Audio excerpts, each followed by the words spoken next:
All right, guys, welcome to the March 2016 live show. So first off, introductions. I'm Than, of course. The person that's chatting with you is Robbie, and the person that's on the camera is Michael. And at some point, they're going to switch off, but that's who we've got here today. We have, I think, roughly 203-ish corals. So there's some multiples in there, that's why I say the ish. But yeah, there's 203 separate corals that we're going to go through here. And so for the folks that are not hip to how this works, the rules are as such. You can kind of follow along both here on YouTube and on TidalGardens.com. When you're on that site, there's like a live sale category. And once you're there, you can see all of the 200 some items listed there.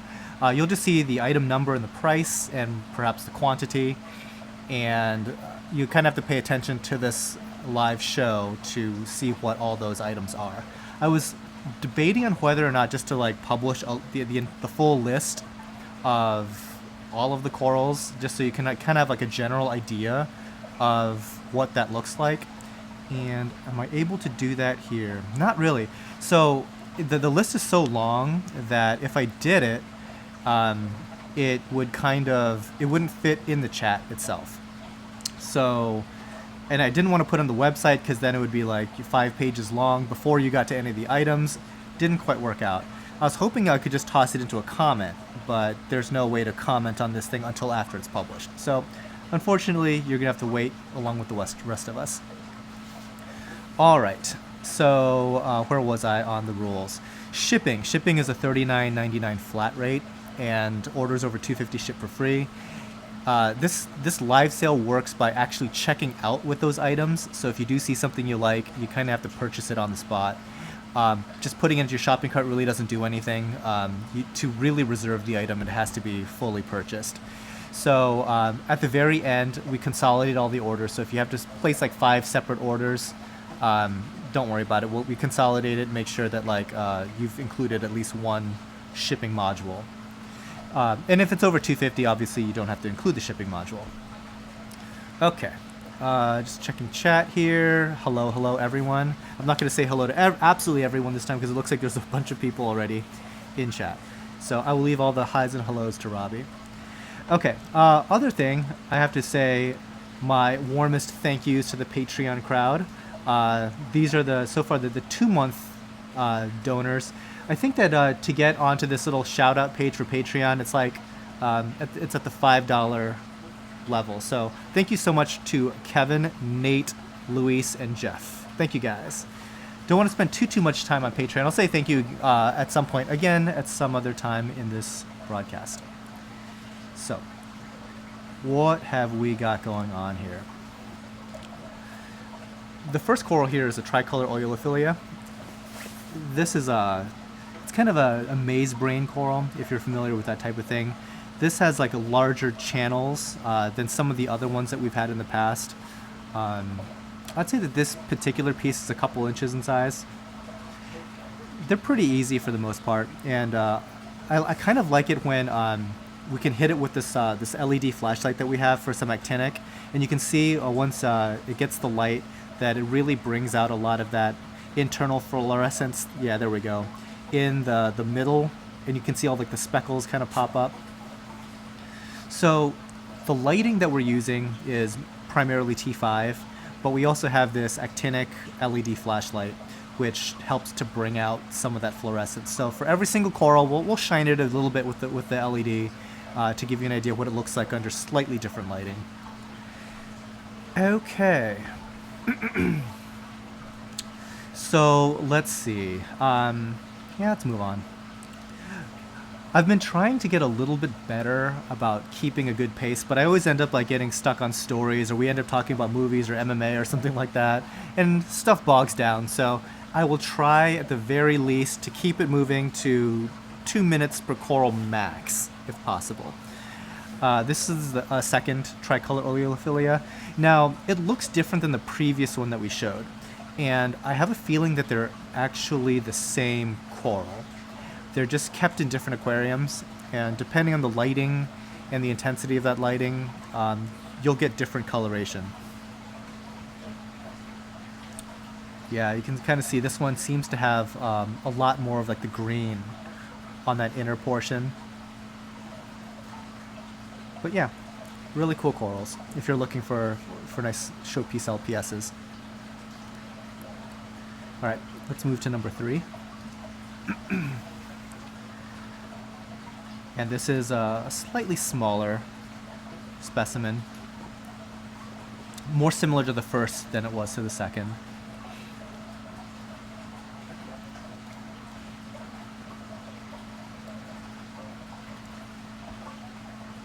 What's 203 Southway? What's that?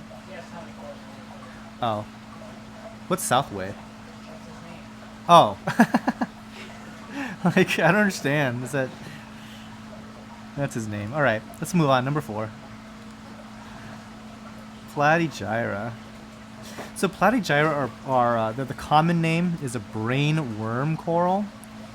And they're a little bit more sensitive than a lot of the other LPS out there. We've had these guys for years, so I'm really comfortable keeping them. But I have noticed that in some situations they can start receding and stuff like that. More kind of like the canary in the coal mine sort of thing. It's like it stuff tends to happen to these guys before it happens to any other LPS. Having said that, a little bit of story time. We will move on to the next coral though, number 5. And then my story time is that we have a little bit of an issue with nitrate right now. And usually we never have nitrate issues, but we switched to our own like live blend of food, and we've been feeding, it turns out, quite a lot. So we usually feed about 3 ounces per day. And going back to what we used to feed, it was quite a lot less, probably a quarter of that. We just ended up filling these like 3-ounce containers, and it was convenient to grab the entire thing, thaw it out, and feed it. Well, it turns out that that's not such a great thing to do, especially if you're not actively testing for nitrate, which we weren't. Okay, let's go on to number 6. So we just did a thing by accident. We just had a nitrate test kit, did a quick nitrate test. So the first ones came back that we were at about 25 parts per million of nitrate, which we're used to like 0, and we're getting 25. Our worst offending tank, it's all the way up to like 50. We're running 50 nitrate on one of our systems right now, 1,000 gallons of it. So I have to take my own advice. We need to do more water changes. However, that would be the easy thing, and we can't do it the easy way. Let's go ahead to number 7. So this is a green pavona. We can't do it the easy way, of course, because we have this utility tank that has all of our equipment, and we usually just drain that guy, fill it back up with salt water, and then just turn everything back on. The problem is a whole bunch of anemones went down our overflow and now live in that tank, and that's been a situation for like a few weeks now. So in order to do a water change, we have to either rescue them all or basically sacrifice them all, because we make all our salt fresh in that particular thing. So that particular system hasn't gotten its regular water change in a while, and yeah, the nitrates are all the way up at 50. So that is something I have to look forward to. All right, moving on. Number 8, slightly smaller green pavona. I think that pavona are technically an SPS, but as far as anything you can gain from that, care-wise, it doesn't really apply. We've kept these things in extremely low flow, low light, high flow, high light. It almost doesn't matter. One thing that does change, obviously, is the coloration is gonna change quite a lot depending on the lighting. It'll look a lot paler, and a lot more of the green accents will come out in brighter light. The only thing that I would really be concerned with, as far as this coral goes, is it can get aggressive towards like nearby corals. So you do have to kind of provide it some space. It's capable of sending out sweeper tentacles. Yeah, water changes, I know. But we're working on that. And so that's another thing. Let's move on to number 9. This is a purple pavona. Yeah, water changes. This is an argument for doing like a dosing pump system that has like a 24/7 water change, because I wouldn't have to worry about anemones that have jumped into my maintenance utility tub if the water changes are happening drop by drop 100% of the time. So again, that makes me think that could be a possibility in the future, maybe. So, number 10. This is some orange Leptoseris. These guys fluoresce like crazy under actinic. So if you're looking for something like that's like really punchy and fairly easy to keep, it's these guys. They don't grow quite as fast as I would like, though. It's you would think that something like that would grow faster. This not so much. Did I watch Batman v Superman? I was at the first showing here. So it was like at 6 p.m. Was it 6:30? Yeah, 6:30 p.m. like our time here, and I happen to like it a lot. I know that it's not getting the greatest reviews, and I completely understand why critics would not like Batman v Superman. Let's go to number 11. It's a different orange Leptoseris. Slightly more orange. The other one's a little bit more yellow. Because there is definitely an issue with how inaccessible it is if you're not a hardcore DC fan. Like, they unapologetically don't explain anything. So they just like throw you right into it. And there's some instances of like where it's like kind of heavy-handed storytelling and backstory, because like Zack Snyder is not the best storyteller out there, but he makes a visually impressive movie, and plot-wise, they really did what they wanted to do to make it like a Justice League movie. Number 12. Let's go. This is a free care pavona. And in order to do a Justice League movie, you kind of have to make a departure from that Dark Knight type stuff that Christopher Nolan was doing. And they really went for it, because there were like certain like sequences where I had no idea what was going on. And I like the DC universe. And I was like, really, what on earth are they trying to accomplish with this? Like, I have no idea what's going on. This is like really confusing. But when at the end of the day, I was very, very pleased with it. I would totally watch that movie again. Okay, next up, number 13. This is a blue pavona. You know, these guys kind of sprung out recently. I think they came as a hitchhiker. Definitely unique. I've never seen this anyplace else.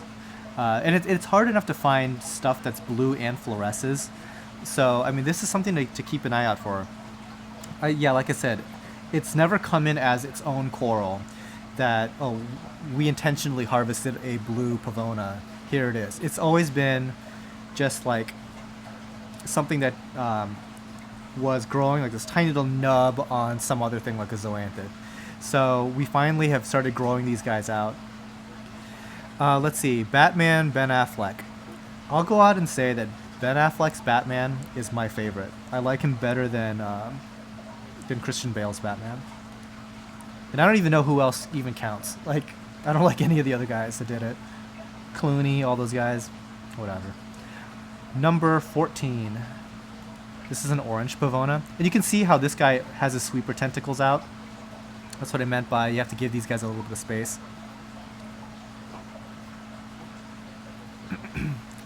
Yeah, a lot of people say that movie's not good, Batman v Superman, and it definitely has some kind of hiccups storytelling-wise, because these days, whenever you have like a big blockbuster comic book movie, they're trying really hard to like, build out an entire cinematic universe. So they have to like throw out like a million Easter eggs, and they kind of have to shoehorn in, oh look, we have Jason Momoa, so we have to give him like his 30 seconds extra that's not needed. And so a lot of stuff is like really shoehorned in there, plot-wise, and it can be kind of distracting, because like if you read like Frank Miller's The Dark Knight Returns, they don't have to like shoehorn any junk into it. It's just like a really strong story. And unfortunately, this is kind of like a Frankenstein story where there's like 5 or 6 different things going on, and it's kind of hard to fit it all in seamlessly. All right, number 15. We'll get there in a second, but it's going to be an orange pavona. Yeah, John Norris. I like him a lot better than Bale. Okay, so first off, I think that Ben Affleck has grown like a whole lot since like his crappy movie phase with like when he did that movie with Jennifer Lopez and he was like bad Daredevil. Like all of that stuff kind of got washed away when he started directing himself, and he gave us like Gone Baby Gone. He gave us Argo. Did he direct Argo? He directed Argo, yeah. And what was that other movie, The Town? Like all that stuff is like fantastic. And along the way, he like really learned how to act and tell a story. So his Batman is like phenomenal. It's I would argue that not only is it that he's like the best Batman, but he's clearly the best aspect of that movie, which I again happen to like. Yeah, this is a nice big chunk of orange pavona. Oh, by the way, we're talking about coral too. Imagine that, talking about coral on a live show. So this guy here is probably almost like 2.5, 3 inches in size. Yeah, if I recall correctly, doing super well. It's basically like a little mini showpiece already.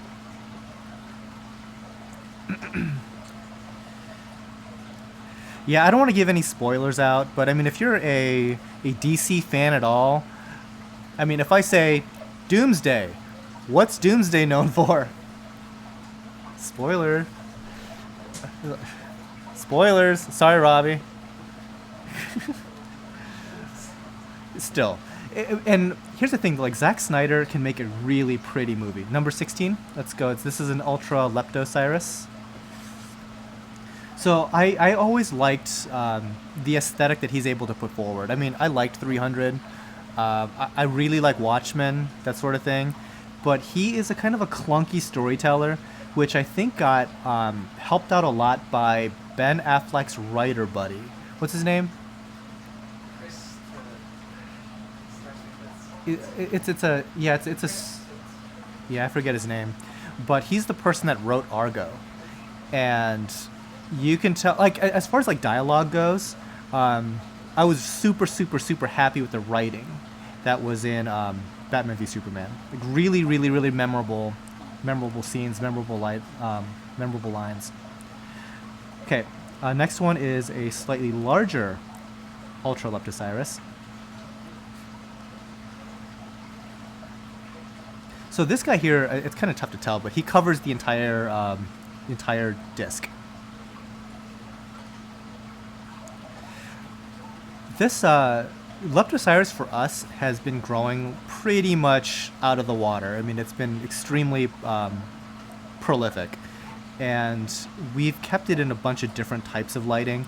I think that it kind of does best in that medium point.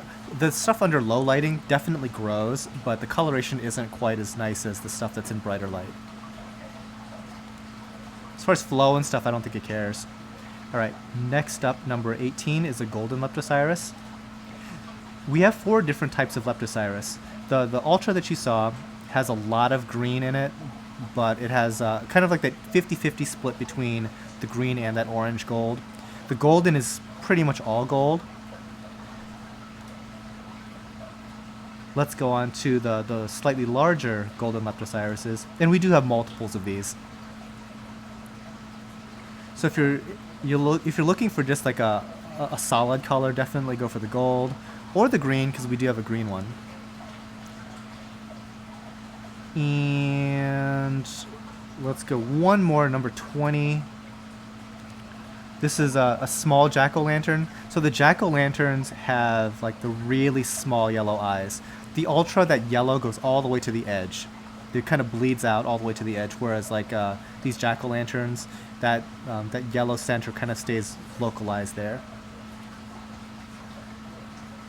Where do you keep your magnesium levels at? I think they're around 1100, 1200, something in that range. Okay. 21. It's a slightly larger jack-o'-lantern. When a lot of these Leptoserises were first introduced into the hobby, they were extraordinarily expensive. They were like, I don't know, $400 for a frag. But they've come down to quite a lot in price because of how productive they are in terms of like fragging and aquaculture. And no, unfortunately, we don't ship outside of the country. It's just US only right now. Okay. 22. These are the green Spartan Leptoserises. So you're getting that that full green, as opposed to like the full orange or anything like that. Than, how big do you let your colonies go before you frag them? Not long. Usually, once they're able to be fragged in half, they get fragged. There are a couple corals here, though, that are growing pretty much faster than we can keep up with them. So they get neglected like crazy. So, off the top of my head, what would something like that be? There's some, that, like Pocillopora, for example. We have like gigantic colonies of Pocillopora. And if we ever got like a pest that just ate them, we probably wouldn't do anything about it. We'd just probably let it run its course. If there's like a crab or something that was eating them, not a worry. Okay, 23. It's a slightly larger Spartan Leptoseris.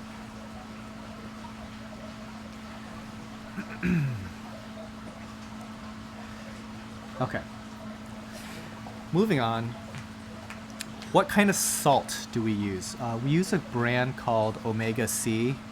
It's made in Ohio here, and the only criteria that I really use to purchase salt is how easy it is to get pallet quantities of it, and the price. It's like basically price and convenience, and so it's, believe it or not, it's actually difficult to buy large quantities of salt.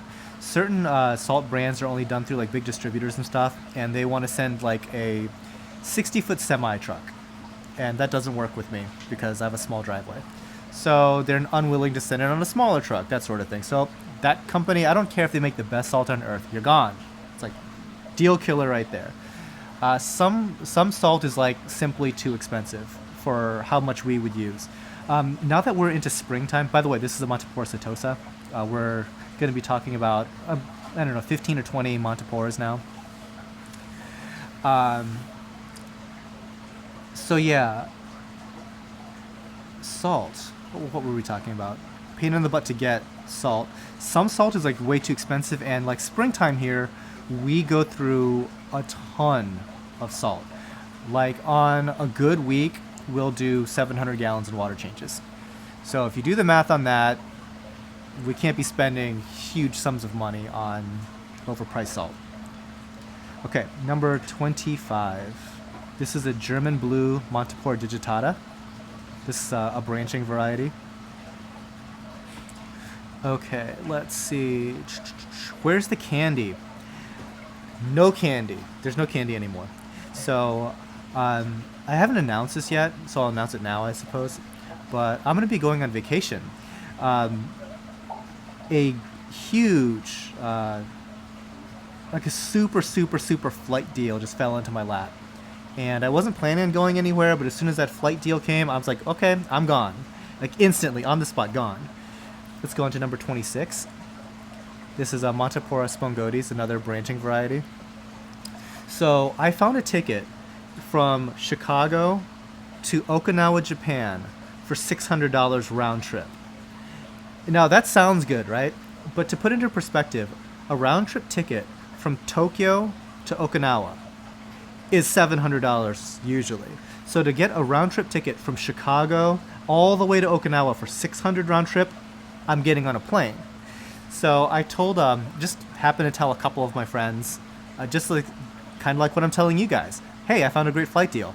And so one of the people, let's go to number 27. This is a purple plating Montipora.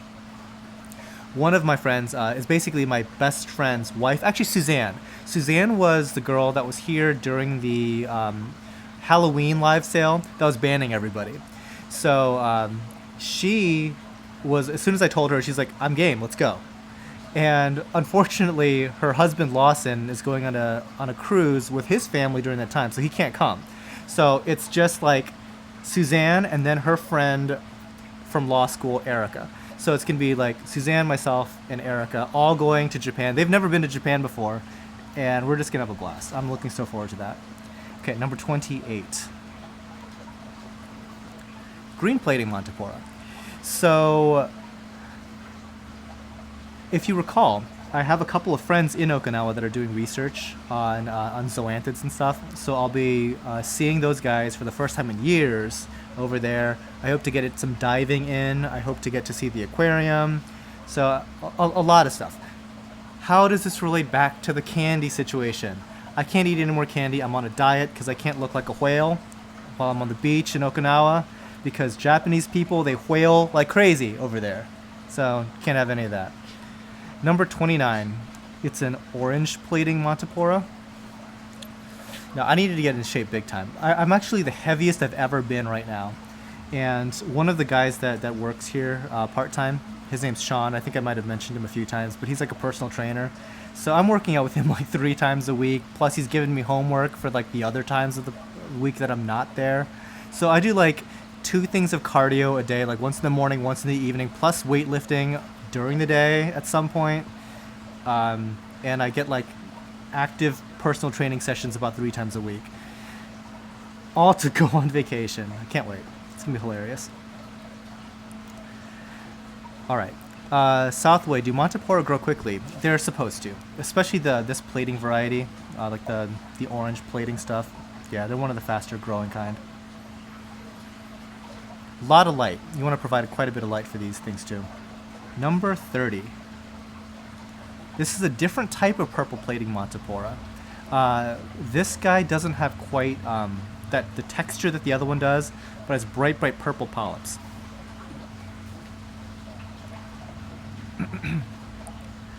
Yeah, and I've been splurging a lot on this Japan vacation, because it's actually going to be pretty hectic in terms of actual physical travel. As soon as we land, we pretty much have to catch the last train out. Otherwise, we're sleeping in that airport that night. So pretty much every little thing to speed the process along, I'm spending money for. So I had to get like new luggage, new everything to get more compact, to hold all the camera stuff too. Number 31. This is a scarlet encrusting Montipora. These guys will take the texture and shape of whatever rock they're growing on. So Corey, is plating Montipora the same as a Montipora capricornis? As far as this hobby is concerned, I guess. So Capricornis is a species of Montipora, and a Capricornis happens to be a plating Montipora. And what has happened is everybody that sees a plating Montipora calls it a Montipora capricornis. There's probably 50 other Montipora that are also plating that are not capricornis. So chances are whatever you point at and say is a Montipora capricornis probably isn't one. But if you're just talking in layman's terms, using scientific names, it's a plating Montipora, and a lot of times you'll hear somebody call it a capricornis. All right, number 32. This is a purple sand dollar Monty. This is another encrusting variety. Also a very fast grower. Speaking of things that have grown too big, these guys have grown too big. We need to frag all of ours down.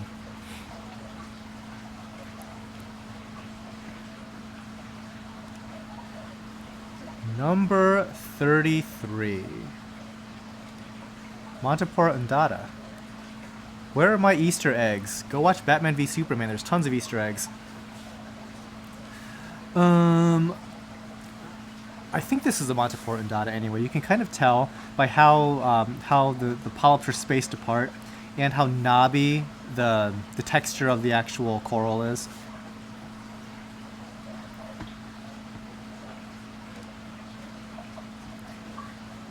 Number 34. This is a rainbow Montipora. To actually see a lot of the rainbow coloration, I think we have to hit it with some LED. Because typically rainbow Montipora has about like 4 or 5 colors going on.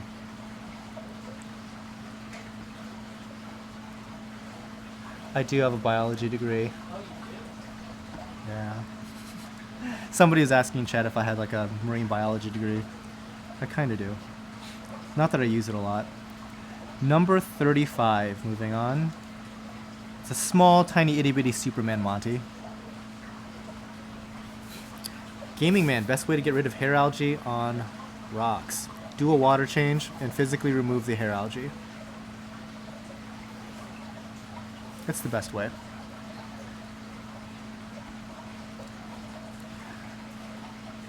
Okay. 36. It's a purple haze Montipora. These guys, if you give them a lot of light, will kind of shift from this dusky purple that you're seeing, this dark purple, to almost like a fuchsia colored. So a lot of ours were kept in a... It's not necessarily a low light tank, but it's not nearly as high as our brightest tanks in here. And so like our corals can like shift back and forth to different aquariums. They would definitely color it better under higher light.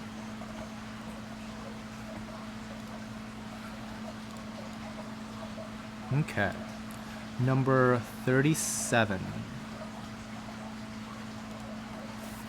This is Sunset Monty. So the last 3 Montipora that you've seen, they're all encrusting, if you guys are curious. So this right now, I think is probably the best our Sunset Montiporas have looked in a really long time.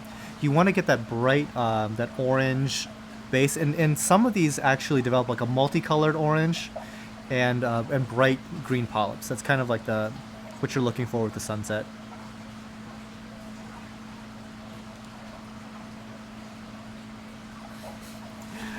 Oh, somebody got banned. It's just a matter of time. So, for the folks that are new, there's a zero tolerance policy as far as the chat goes, so we will pretty much aggressively ban people. It's kind of it's a rite of passage around here, I suppose. And since we don't know how to unban people, you're going to stay dead. All right, 39, moving on. This is a... Oh wait, did I miss it? 38? Yeah, sorry. 38. This is a yellow Frogspawn. It's the Yayamensis variety. Normally it would actually spell it out, but I wasn't feeling up to it. So, it's just the yellow. And we have a little bit of glare on it. Yeah. There we go. Much better. Yeah, Olga. I didn't even know what he said. So, he was right on it. What did he say? Couldn't have been that bad. Oh. It was lame. It's not even that entertaining. Like, if it was entertaining, I would be repeating it. Actually, yeah, Robbie would have left it if it was entertaining enough. All right, number 39. It's going to be a pink tip Frogspawn. Yeah, if you're going to be like lewd and, want to be funny, comedy's hard. Like, if you've ever tried stand-up, it's like really, really, really hard. So I wouldn't go there unless you're good at it. Especially in chat where, like, if you're not really good at it, you're going to get banned. Even some of the people that were really good at it got banned. So it's a tough crowd over here. All right. Checking chat real quick. Any Goniopora suggestions? I wish I had answers for you there. What I would try, I haven't really messed with it too much myself, but what I've noticed is in our like homemade food blend, what tends to get a lot of positive reaction from corals is rotifers, like the kind of like the microscopic microfauna. And we just get like frozen packs of rotifers, and a lot of things like open instantly when we start feeding that stuff. I would be interested to see what that looks like if you fed Goniopora long term with it. Number 40. So this is a hybrid Aussie hammer. The Australian hammers tend to grow a little bit more slowly. They also tend to, I think, have a slightly more attractive appearance, but they're a little bit more sensitive, especially since a lot of this stuff is imported, versus a lot of our Indonesian stuff, which tends to be more homegrown. Because of like the difference in growth rates, we do a lot more propagation, and we also do a lot of purchasing of other people's propagated stuff. So for example, that pink tip Frogspawn that you saw earlier, one of our customers had brought in like a whole bunch of pieces of that, and we do trade-ins for things like that. So, and that pretty much is exclusive to Indonesian because the Australian stuff doesn't grow fast enough to do that.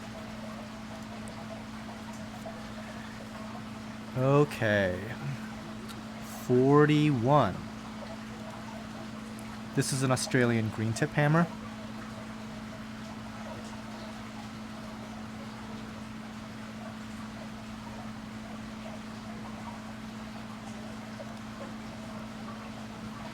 And let's go to 42, which is an Aussie Duncan, just a single polyp.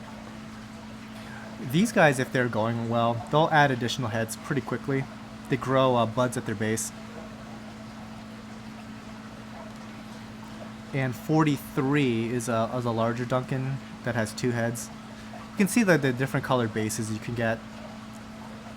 So this one has like a lot of bright neon green going on.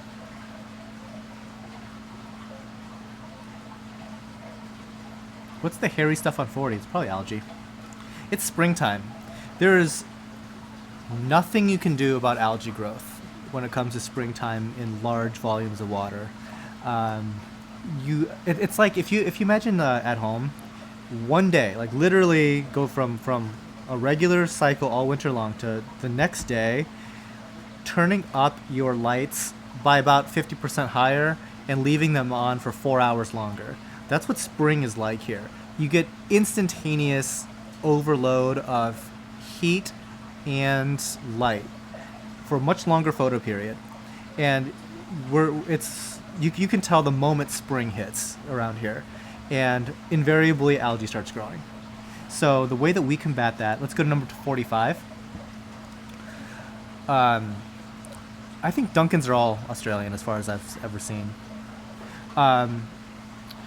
So what we do to combat that is we add in more herbivores, specifically snails, and we ramp up our water changes. And part of the reason why we haven't ramped up our water changes as high as we would like is that we're actually due to order in another shipment of salt. We're down to our last bucket. So, yeah, we've been kind of slacking as far as that goes just because new salt's not here yet. Okay, 46 is a single neon green candy cane.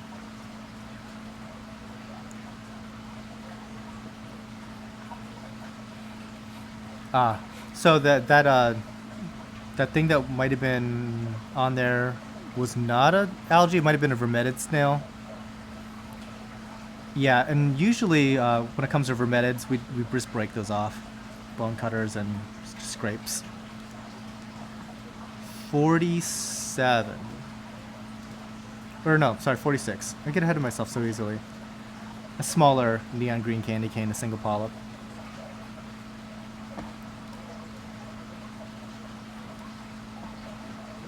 Does anybody remember what our highest viewer total was? It was like 100 and... Was it 140? Was it 150? I don't remember. 150. We're slacking. Okay. Number 47. In a second. This will take a second or two because I think that we have to switch the entire rig around. Anthony Debson, if they reproduce, I'll probably kill them. If we're still talking about vermetid snails, you should, because they kind of can grow rampant. And if you don't already know what vermetid snails are, it's a sessile invertebrate that's a snail, actually, that sends out a mucus web. And they're usually harmless on their own, except that that web can irritate corals. And they proliferate so rapidly that it can become an issue if they kind of get out of control. So unfortunately, they're one of those pests that gets removed out.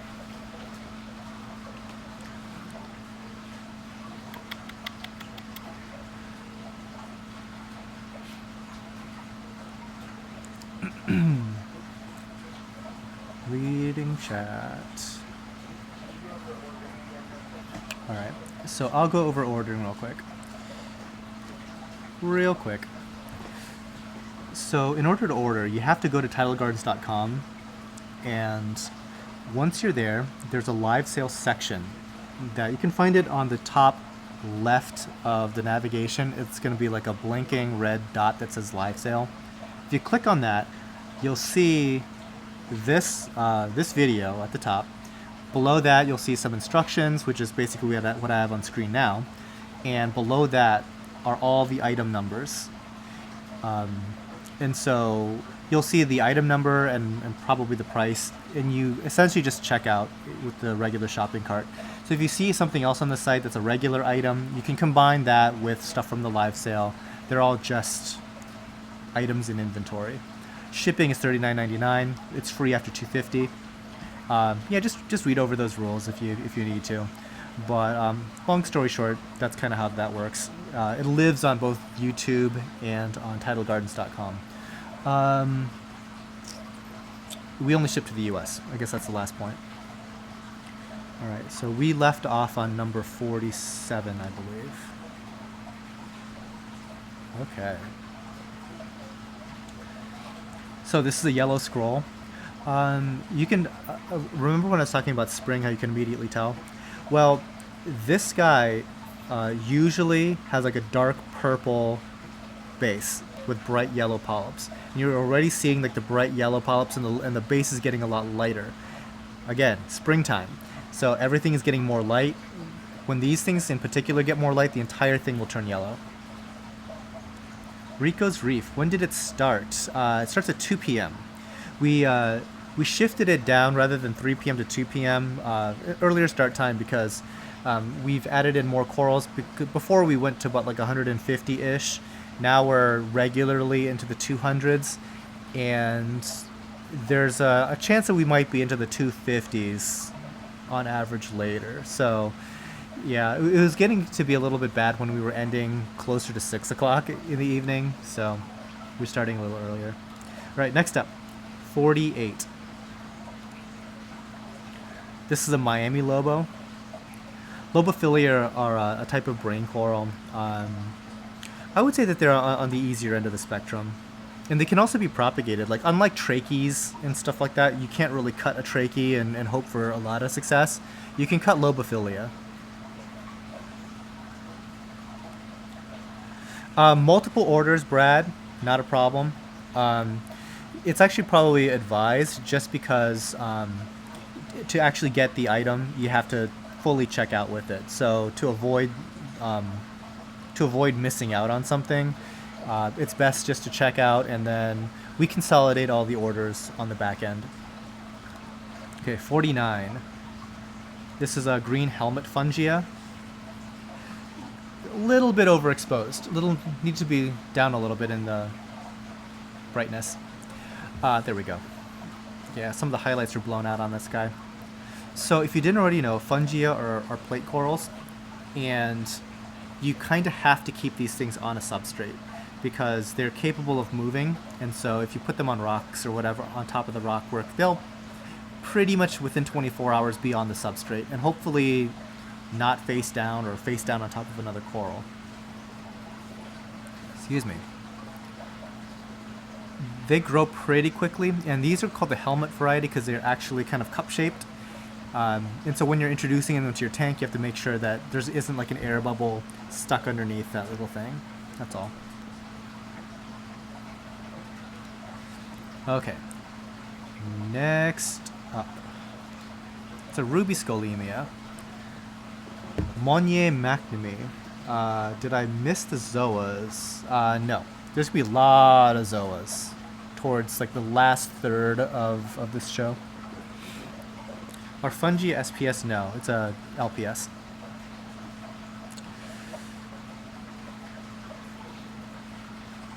Could you say hello live to my 4-year-old? Hello, 4-year-old. Okay, so that was the scolemia. You're going to notice that in this particular live sale, there isn't that many super high priced items. Occasionally we have like a whole bunch of like $300 to $500 things. I think there's only like a couple of $100 things and like one $300 thing. Okay, next up, 51. So this acan, I'm actually not 100% sure what type it is. It could be like a Hille. That's a species. So the most common kinds are Acanthastrea lordhowensis, which I'll point out later, and Acanthastrea Echinata. Those are also very popular. And the bigger polyped guys are Acanthastrea. Drawing a blank.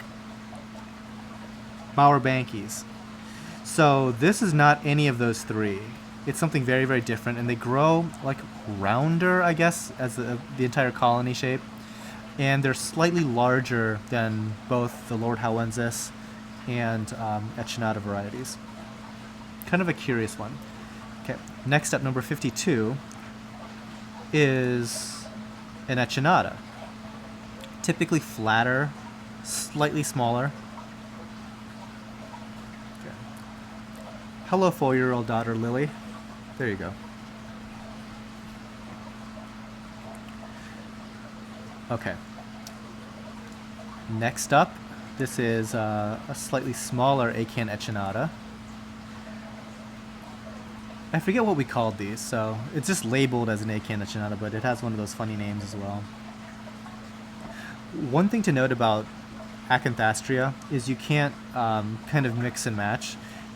All the different species will fight one another pretty aggressively, so you have to give them all space.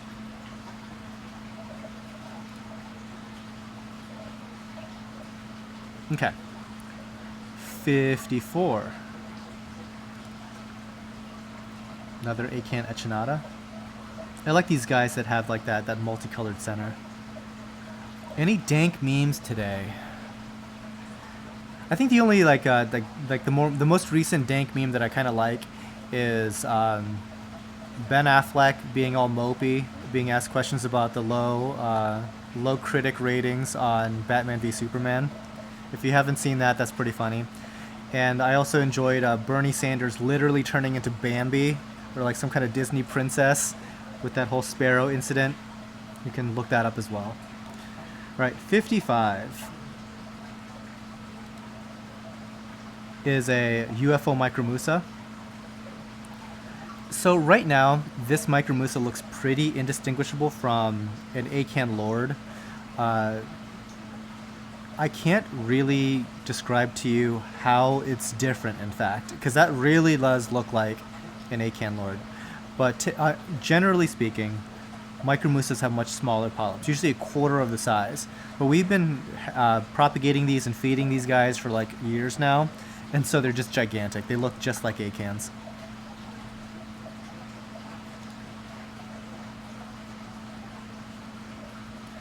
Okay, let's see, where are we at? 56.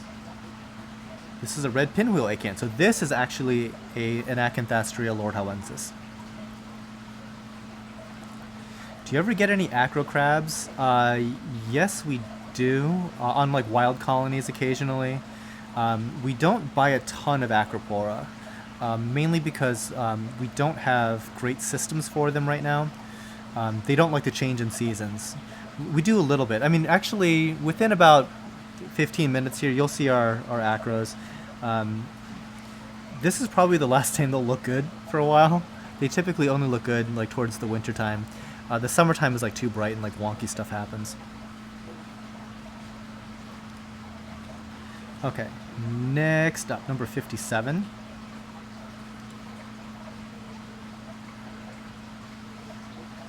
This is a cobalt Acan.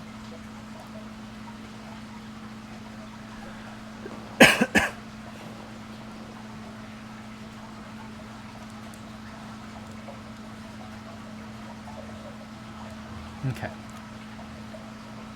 Next up, 58. This is a pink pinwheel Acan.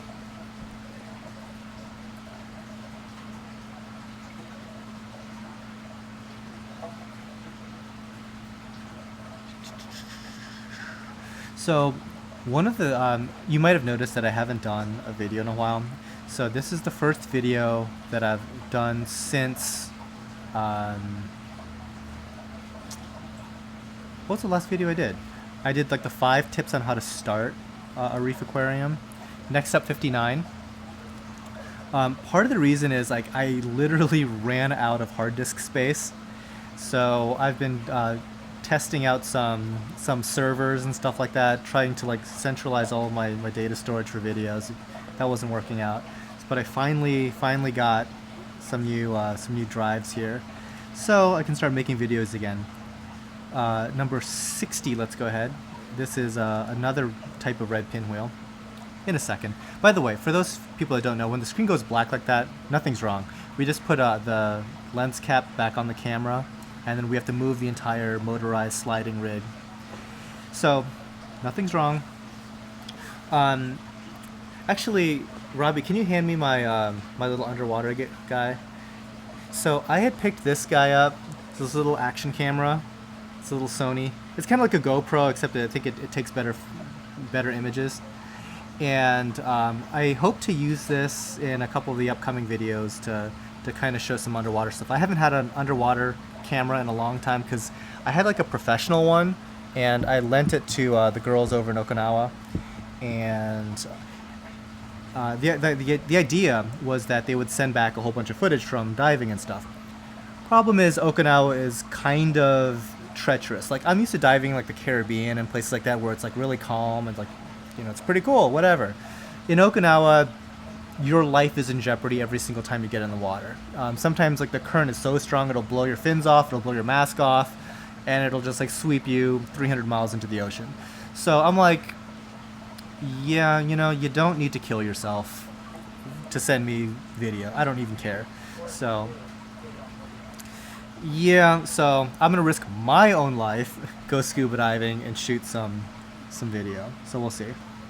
But in the meantime, I will take some video around here. Next up, this is the high-priced item in this bunch. This is the gold flake Acanthopyllia.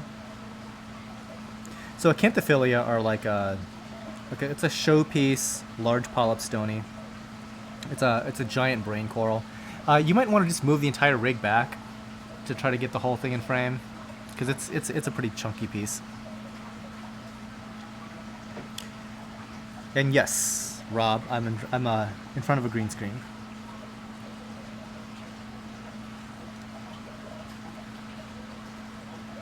Okay.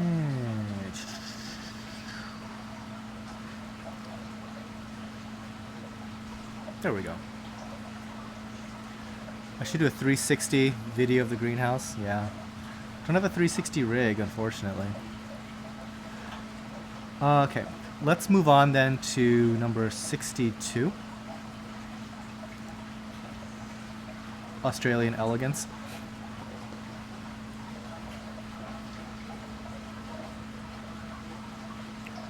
The 360 video, I mean, I guess it's like that's like the Google, like the kind of that, what is it, Google Places or whatever.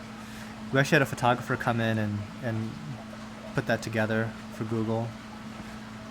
It's okay. It's actually out of date because, like, I'd say that 3 of the 5 systems here have undergone a major overhaul since that 360 stuff was done.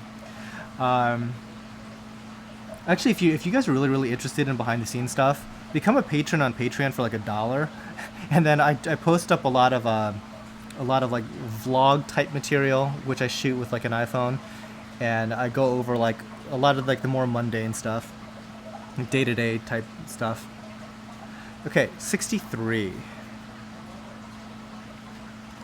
GoldenEye Chalice. These guys are red with bright yellow eyes. Yeah, we usually have more elegances on, but unfortunately we're kind of low right now, so you only get one shot at a cheap elegance.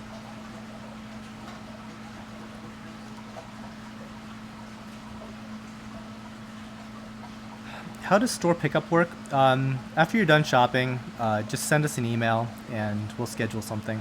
We're generally pretty flexible unless there's like some big project going on. 64. This is a Blue Moon Chalice.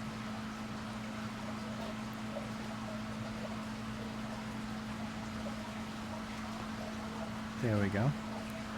So chalices, if you notice, they all look pretty different from one another. And as we go, we have several more chalices to show. Like, notice just like how their bodies look. They look substantially different because they actually are different. They're all different genera of coral. So there's probably, I don't know, each one of these is a different genus. And they all kind of get lumped in as chalices just because they happen to be kind of flat plate-forming large polyp stonies. 65, this is a Civil War chalice. It's a small frag of this guy. He's got like really, really cool red and purple marbling. Actually kind of like red and gray, I would say. But you can just see how different the polyps look. This has 2 polyps versus like the 50 or so in the previous one.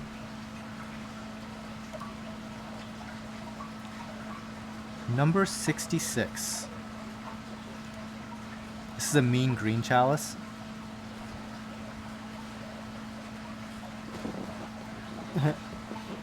Actually, no dank. I know all the dank memes. I think there's only a few that I needed to have explained to me.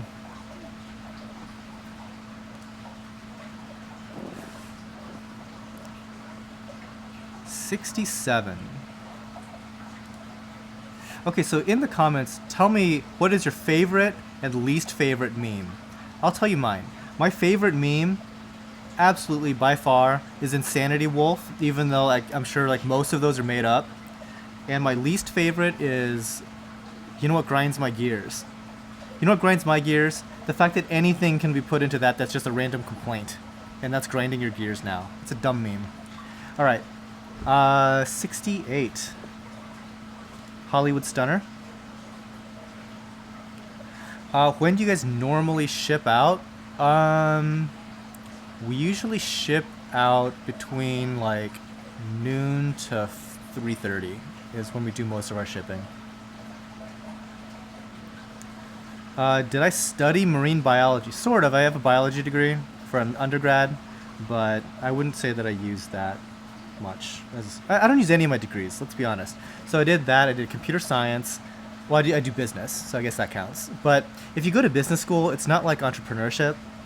Business school is so you can be like a good little management drone in a big company. And then I went to law school. So I would say that as far as like my actual academic life goes, let's go to number 69. That's a red stripe chalice. As far as like my actual academics, which I went to college for 13 years. I don't think too many people realize that, but I was in college for literally 13 years. I have a hard time pinpointing exactly what I use anything for. A lot of what I learn is just kind of by myself, and I've forgotten 99% of everything that I did in college, I'm sure. Take that for what you will before you go $200,000 in debt. Okay. Number 70. This is a mystery chalice. These guys have some pretty cool colors going on. Like I like the little red mouths and everything, and the different like greens and purples going on.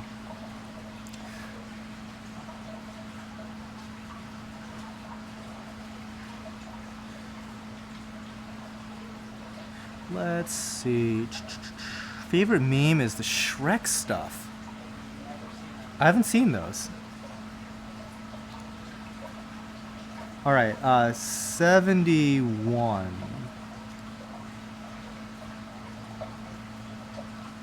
Mystery chalice. Slightly different one.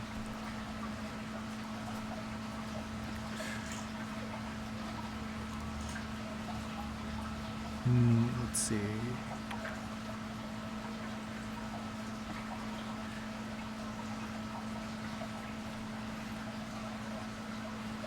$72. We'll get there in a second. It'll be a golden chalice once we get there.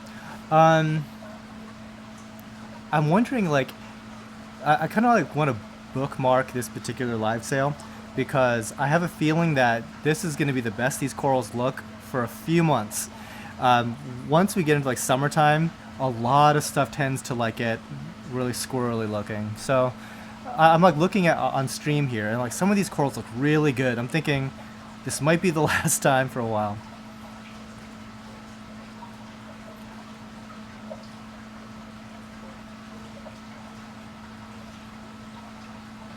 Can zoas eat silver sides? I don't think so.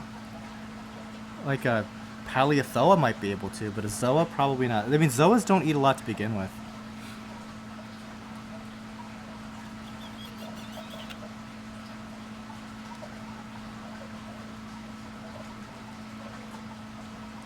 Okay. So finally, golden chalice is in focus. Okay, Okay, moving on. 73.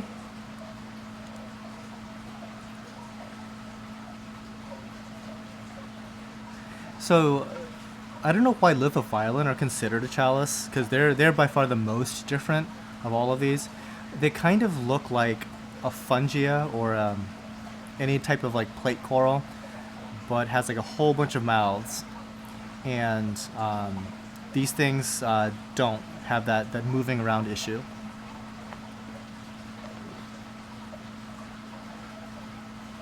Can you explain the difference between zoas and pallies?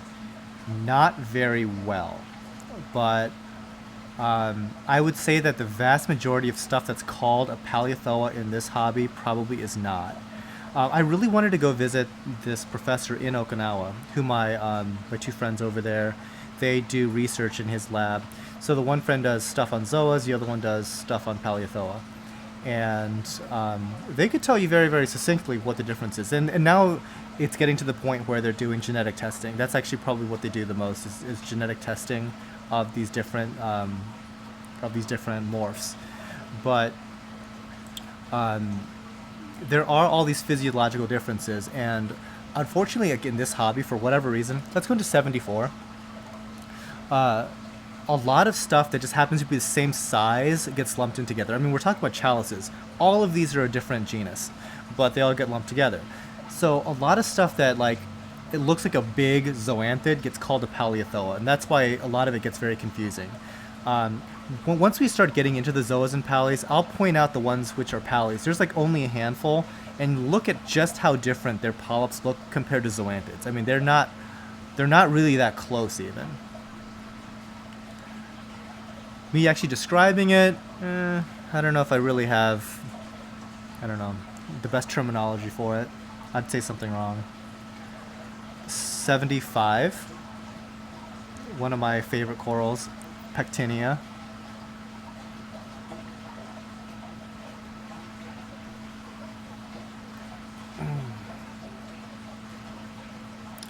Do you guys sell live saltwater fish? No, we don't. Not right now anyways. Well, pretty much all the fish in here have a job of some sort.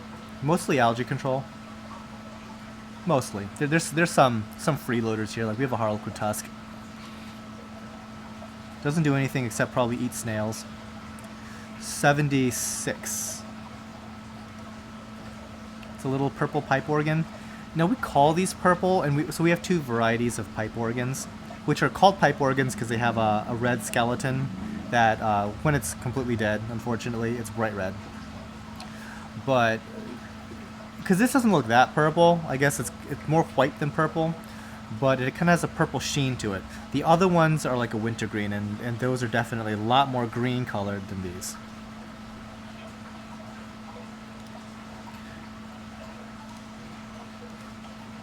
Okay, next up is a slightly larger purple pipe organ. What fish do we use? We use foxfaces and tangs. And foxfaces are by far the best algae eaters, but sometimes they nibble on polyps and stuff. And they're venomous. So it is possible to get stung. I've never been stung before, but it's possible because we have one in particular here that's super tame. And when you start putting your hands in the tank, it basically like rubs up on you like it's a cat.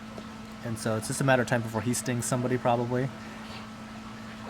78 is that wintergreen I was telling you about, and just see that it's a much greener shade all around.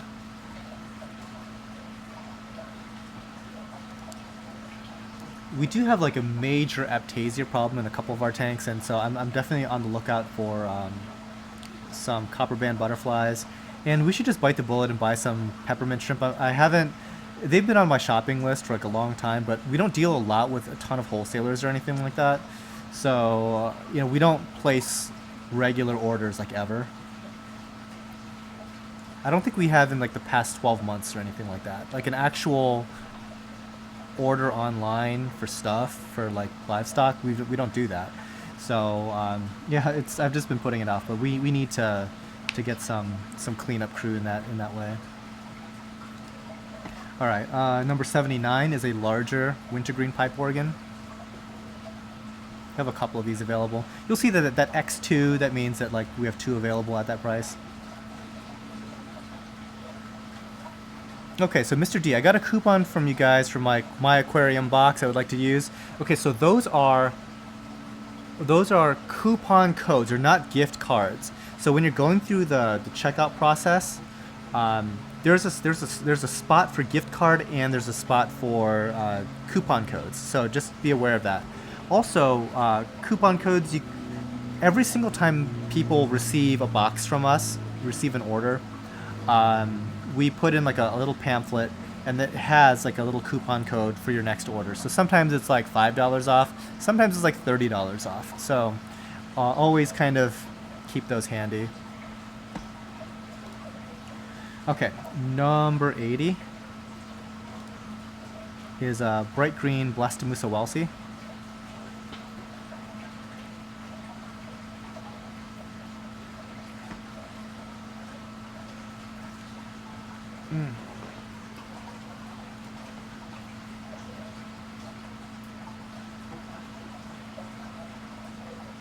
Okay, moving on, 81.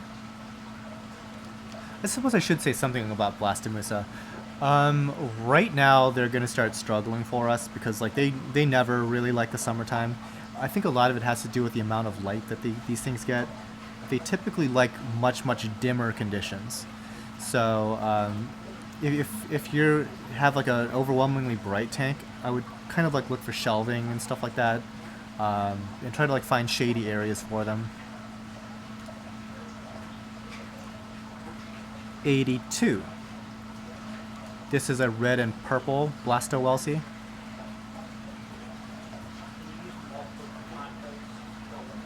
I think per order you can only use 1 coupon code, but if you're like doing something like this live sale where you can place like 3 different orders, I suppose, yeah, you can use 3 different coupon codes, 1 per order, something like that. But I don't think it gives you the opportunity to put in 3 different codes for 1 order. Hey, what can you say? It's a free website. Not a whole lot of custom logic that can go into it. Okay, let's go to 83. This is red Blastomussa. So what are the differences between welsies and merletes? Generally speaking, merletes have smaller polyps, except you're seeing here like a gigantic red merlete. I don't know why, but this thing, it just has huge polyps. Also, the coloration tends to be a little bit more intense with welsies. So the larger polyp, more intense color, I would say more likely to be a welsey. They tend to have a slightly slower growth rate, but even then, you're talking about a fast-growing coral. So all of these guys add additional heads very quickly. Do we ever use Baja hermits and dwarf ceriths? No on the ceriths, and definitely no on hermits. We don't really use hermit crabs of any kind. I do not trust hermits. Okay, moving on. We'll get to number 84 here in a bit.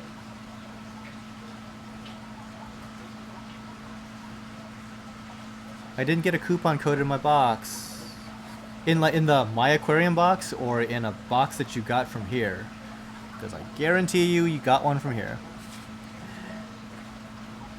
It'll be like a pamphlet. It's like a full-page pamphlet that's folded in half, and on there's like a...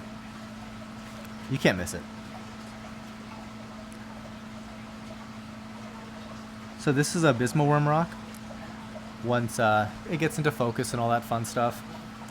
But abysmal worm rock it's an SPS coral. It's a parietes.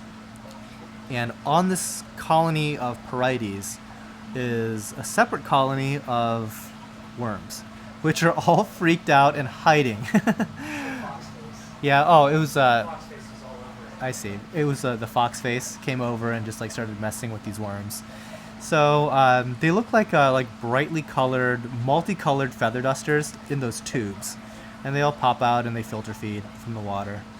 But our fish was being a jerk, so these guys are all hiding. If you are curious as to what these things look like, you can find like abysmal worm rock on our just on our regular page, and there's an entire video that shows like what these things look like. Or if you're on YouTube, search for like varieties or bisma worm, and you should come up with our video. It should be probably top 1.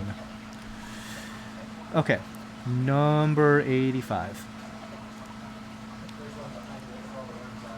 Oh, is there? Yeah, let's focus on that one real quick. So, yeah, see the one in the far back there? Those are the bristle or the bisma worms. Bunch of blue ones, a red one there. Okay, moving on. Blue Acropora taraki. How big is that rock? Looks like about 2 inches in diameter, something along those lines. And no, the worms don't damage the corals. They just live together.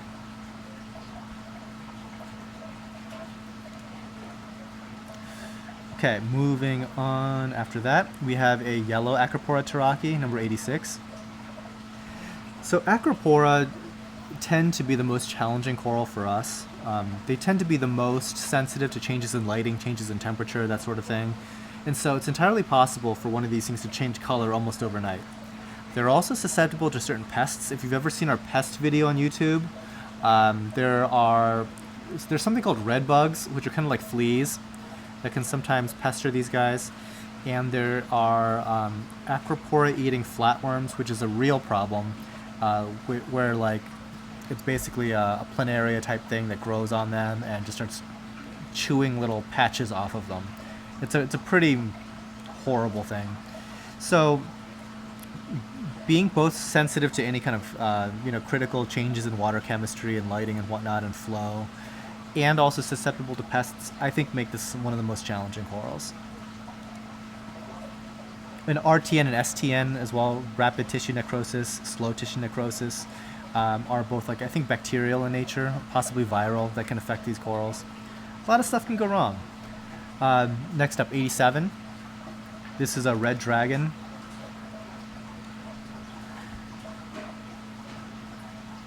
Yeah, so those worms are filter feeding. I think, again, you might want to try rotifers. I think you might have a lot of success with those. But even, despite all the different challenges that Acroporas pose, there's a whole group out there that is just completely into acros. That is the crown jewel achievement. And all they desire is a 100% acro-filled aquarium. And good for them. Okay, number 88.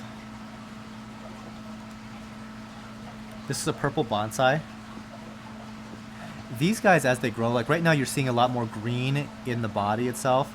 Most of the time these things have a deep purple body with the bright green polyps. And under heavy actinic lighting, what you're gonna see is a lot more fluorescence of that green, and that dark purple base has no fluorescence at all, so it turns completely black. So it's actually a very striking coral at night. It looks almost like it's a little galaxy unto itself.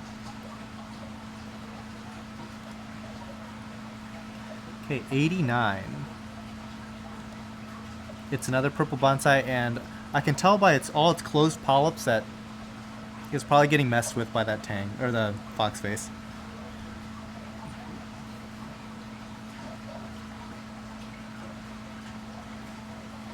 There's a terrible M. Night Shyamalan movie about plants and pollen.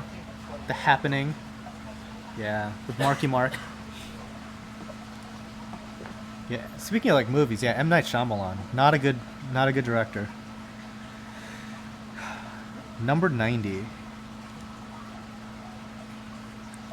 This is a pink Acropora millipora. Millipora tend to be the furriest of all the acro varieties. You know what movie I want to see that I haven't yet caught is The Witch. It's kind of like this Puritan, kind of like a Puritan horror story. And see, I'm not usually into scary movies or anything like that, but I heard really good things about that movie, and I'm always up for a good scare, I think.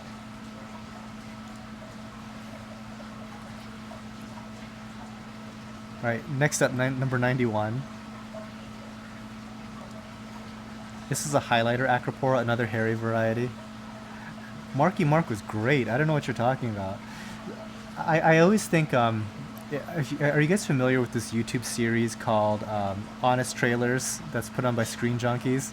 So they did this honest trailer of, I think it was like the last Transformers movie, where they just like ripped it a new one entirely. But one of the funniest parts was like them constantly showing like clips of Marky Mark telling people how smart he is and how he's a scientist. He sounds so stupid saying like he's a scientist like 8 different times in eight scenes. Yeah, anyway. Okay, so we're on next up, number 92 is a blueberry Acropora. These guys have kind of like a multicolored purple base. Towards the tip it gets toward like a fuchsia color. And the polyps themselves, they change from like a green to almost like a yellow at the tip. You know, that's interesting. Sometimes people can keep Millipora just fine, and some people can keep everything but Millipora. So I think like it's not uncommon that people have completely different levels of success with certain types of acros versus others. Right, 93. Forest green acro.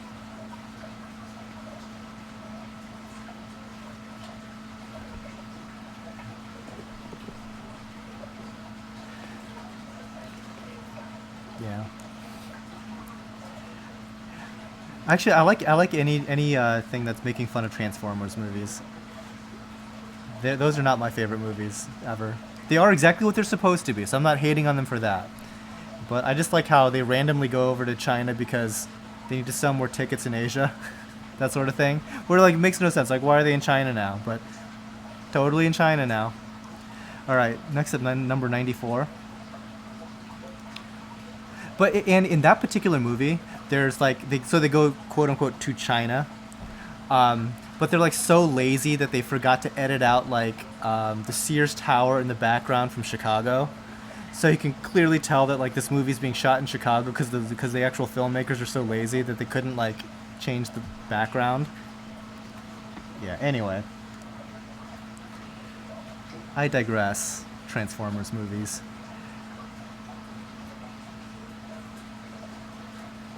Okay, so number 95 is another forest green acro.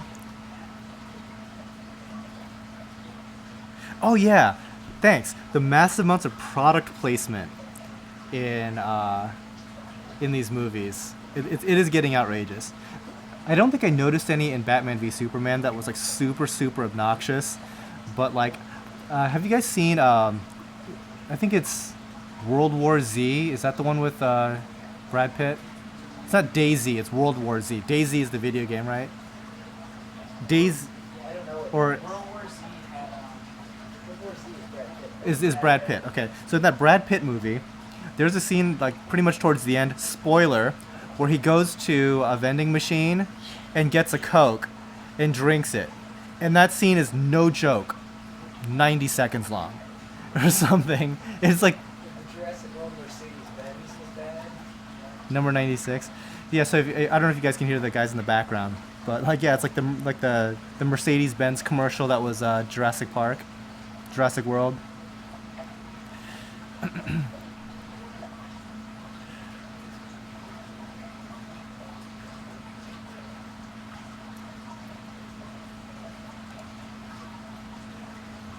Okay, 97 is a much larger Echinata. So right now these guys look almost completely purple. Put them under brighter light because they're actually under fairly dim light right now, which is something you're definitely not supposed to do with Acropora. Or keep them in water that has like 50 parts per million of nitrate, which these are also currently under. That, by the way, keep any coral in 50 parts per million of nitrate, and if it doesn't die, it's definitely going to change color. So this is the sort of thing you're seeing now. But the ideal, I guess, aesthetic is you're going to see bright purple tips and almost a white body. Okay, moving on. Number 98.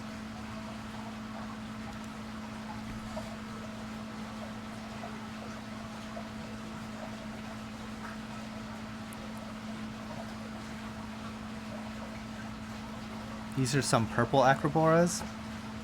So this one's actually kind of interesting, because if you look really carefully, I don't know if it's going to show up well on stream because there's a lot of data loss that happens in YouTube compression, but there are yellow highlights on the polyps. So it's kind of like a purple fuchsia base with almost yellow polyps on this guy.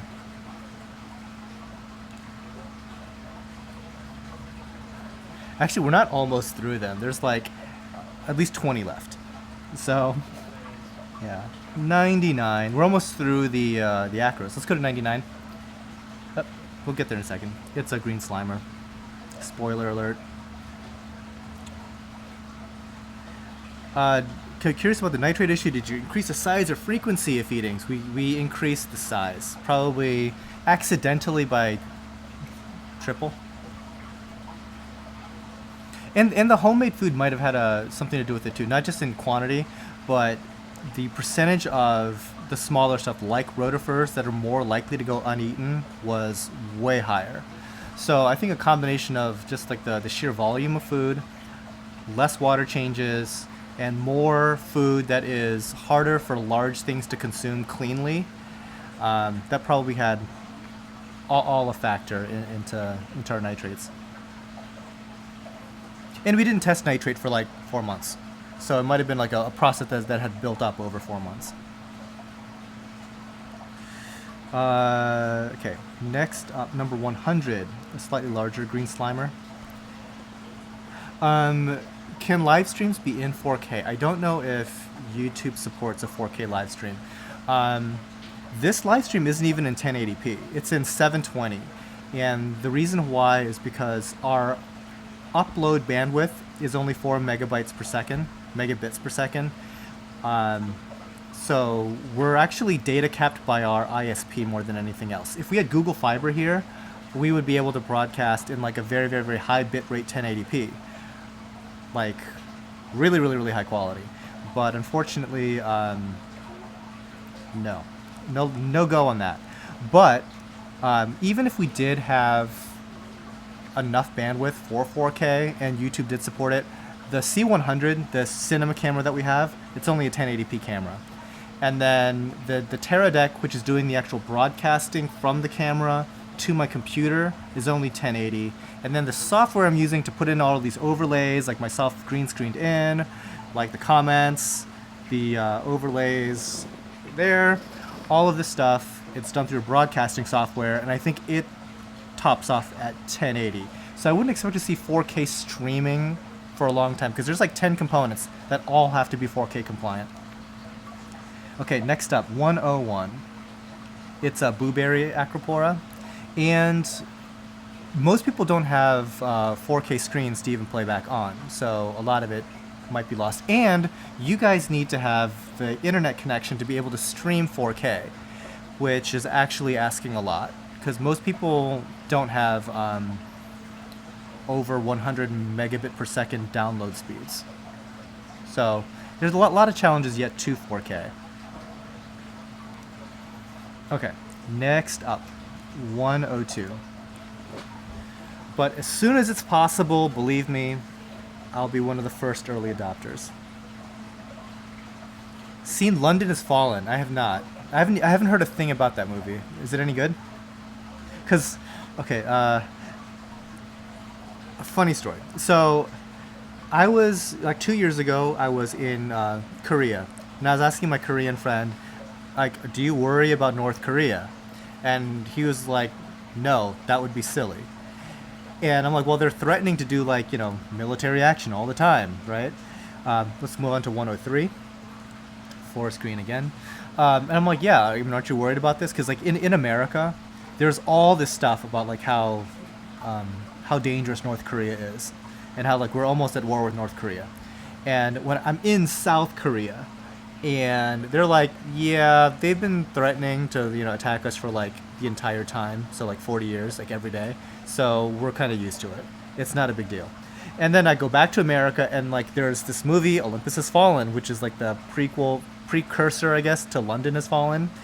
And it's all about the North Koreans attacking and taking over the White House and kidnapping the president. It's like this completely irrational fear of North Korea, in my opinion.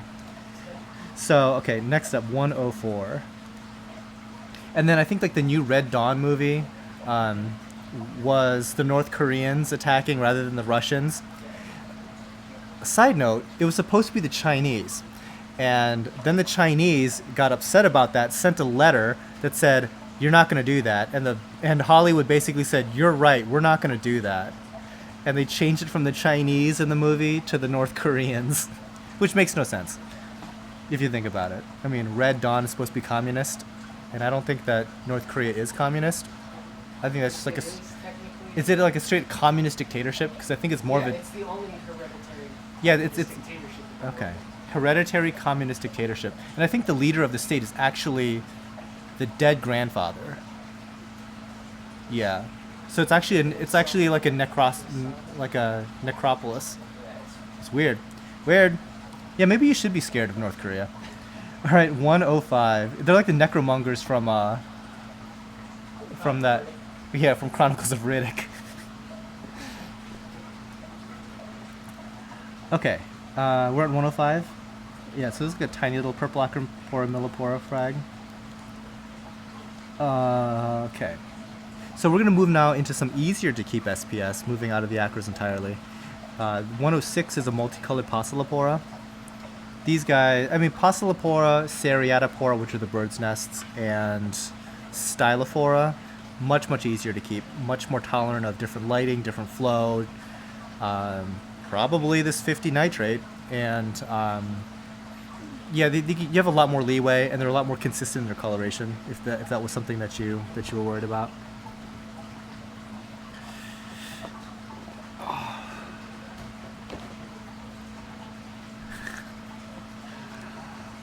All right, moving on. 107. This is a small purple stylo. Yeah, Miss Saltwater, you only missed 100 corals. That's all. Just 100. And you missed all of our talk about movies. A lot of how great Marky Mark is in Transformers.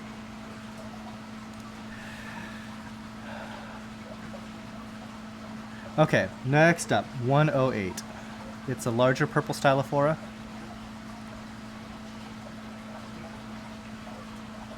Yeah, we're almost at halftime here. At 119, everybody's going to scurry off and come back. Yeah. 109. A green Pocillopora. So Stylos versus Pocillopora, how do you kind of tell those apart? It's almost like the consistency of their polyps.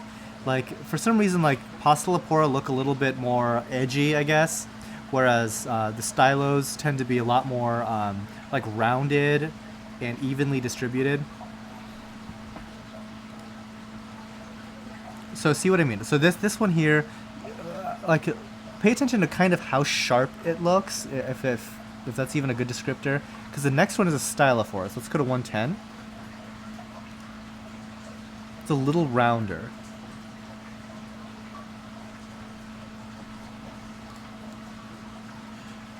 Okay. Next up, let's go to 111, which is a bird of paradise. And I think this is kind of like, unfortunately, turned in a funny way. So you're kind of looking head on.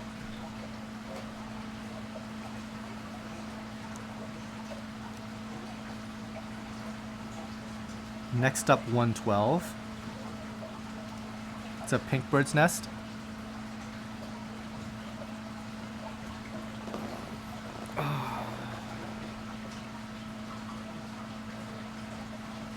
No, when something is marked 30 times 2, it means there's 2 individuals like that, of that same sort of size, Rodney. So that just means there's 2 available. So if the first one's picked up, somebody can pick up the second one. So those aren't exactly what you see is what you get. I mean, one person's going to get it, but the other person is going to get something very similar. What sheep light do you recommend for a 48-inch tank? I would go for something like, probably some T5 setup. Something with like 4 bulbs of T5. Yeah. All right, let's go on to 113. It's going to be a slightly larger pink bird's nest.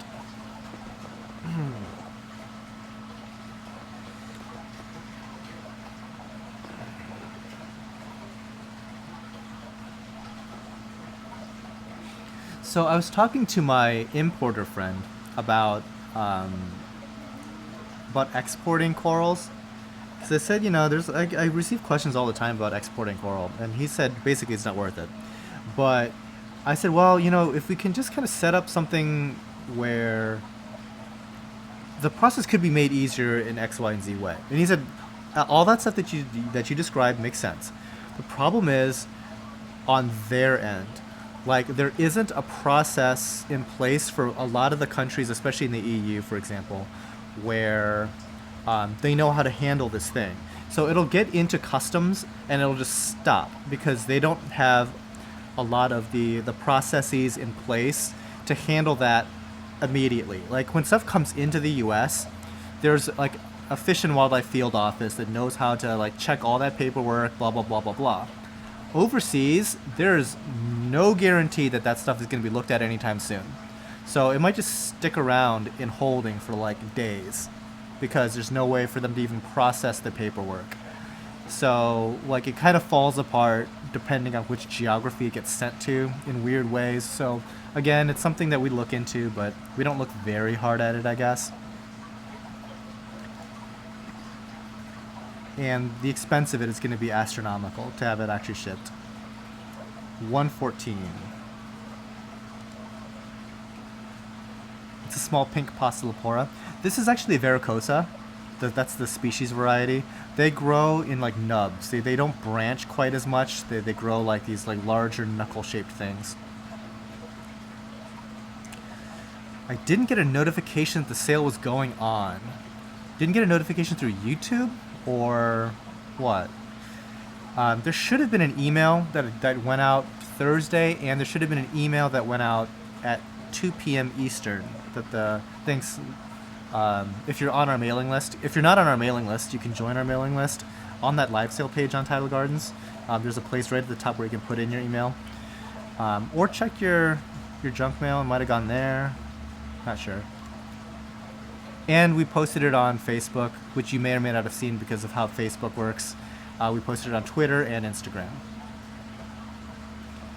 Okay, next up, 115. It's a neon green stylo.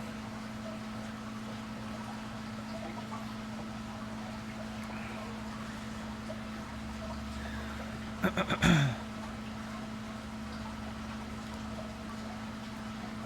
next up, 116. A smaller neon green stylo.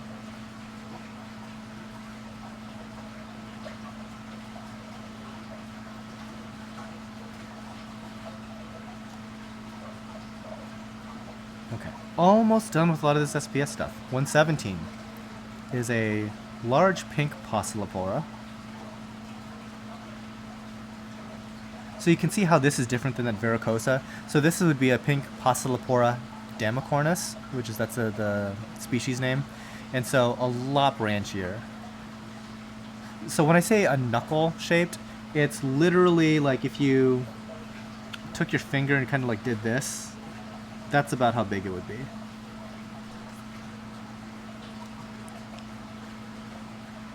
Okay. Next up, 118. This is a green Samacora. I wish I knew more about these. This is like a really oddball coral that most people don't even pay any attention to. But it's an SPS. It's a fast grower, really easy to take care of, and it fluoresces a bright green.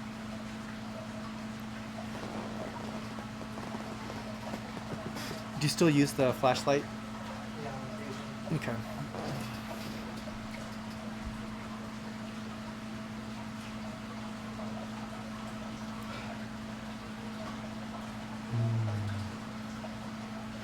What color light do you have the corals in this video? We have one blue plus, ATI blue plus, one ATI aqua blue special, and then we use a flashlight occasionally that has like a blue LED. Okay, last one in this little set. It's a very large pink Pocillopora. Okay. So, I'm going to go ahead and take a little halftime break here, and we will see you back in a couple of minutes. Be right back. And these guys have to move the entire rig, so in the meantime, I will put up some Patreon love. Thank you guys. Thanks Kevin, thanks Nate, thanks Luis, and thanks Jeff. Alright, be right back. I'm just gonna go grab my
All right, and I'm back.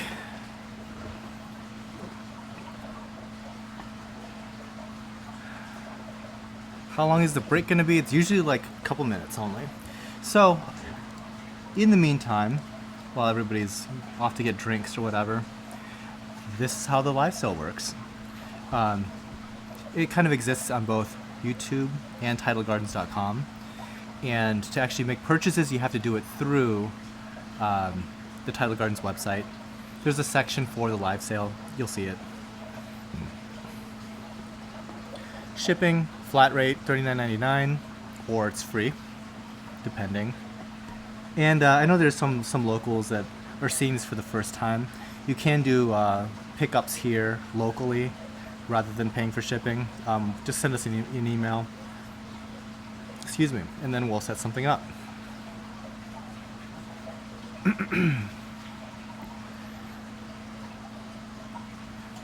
Okay.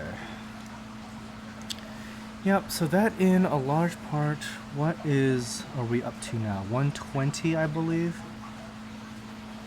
Looks like we're going to be getting into some of the soft corals. Yeah.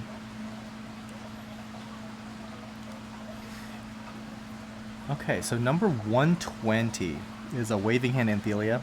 Oh, by the way, when I had posted that Patreon stuff, there are some perks at different tiers. So, for example, if you are a patron of any kind, you get to see some behind the scenes videos and stuff. That's all fine. But if we hit certain levels, we start to do different things. So the very first tiers, if we hit like $100, I think, we're gonna do a live show where everybody here is gonna be drinking absinthe. So if you'd like to see us all get a little wonky chasing the green fairy, we'll do that. So another incentive out there. Okay, moving on. Number 121. This is a Red Sea pulsing xenia.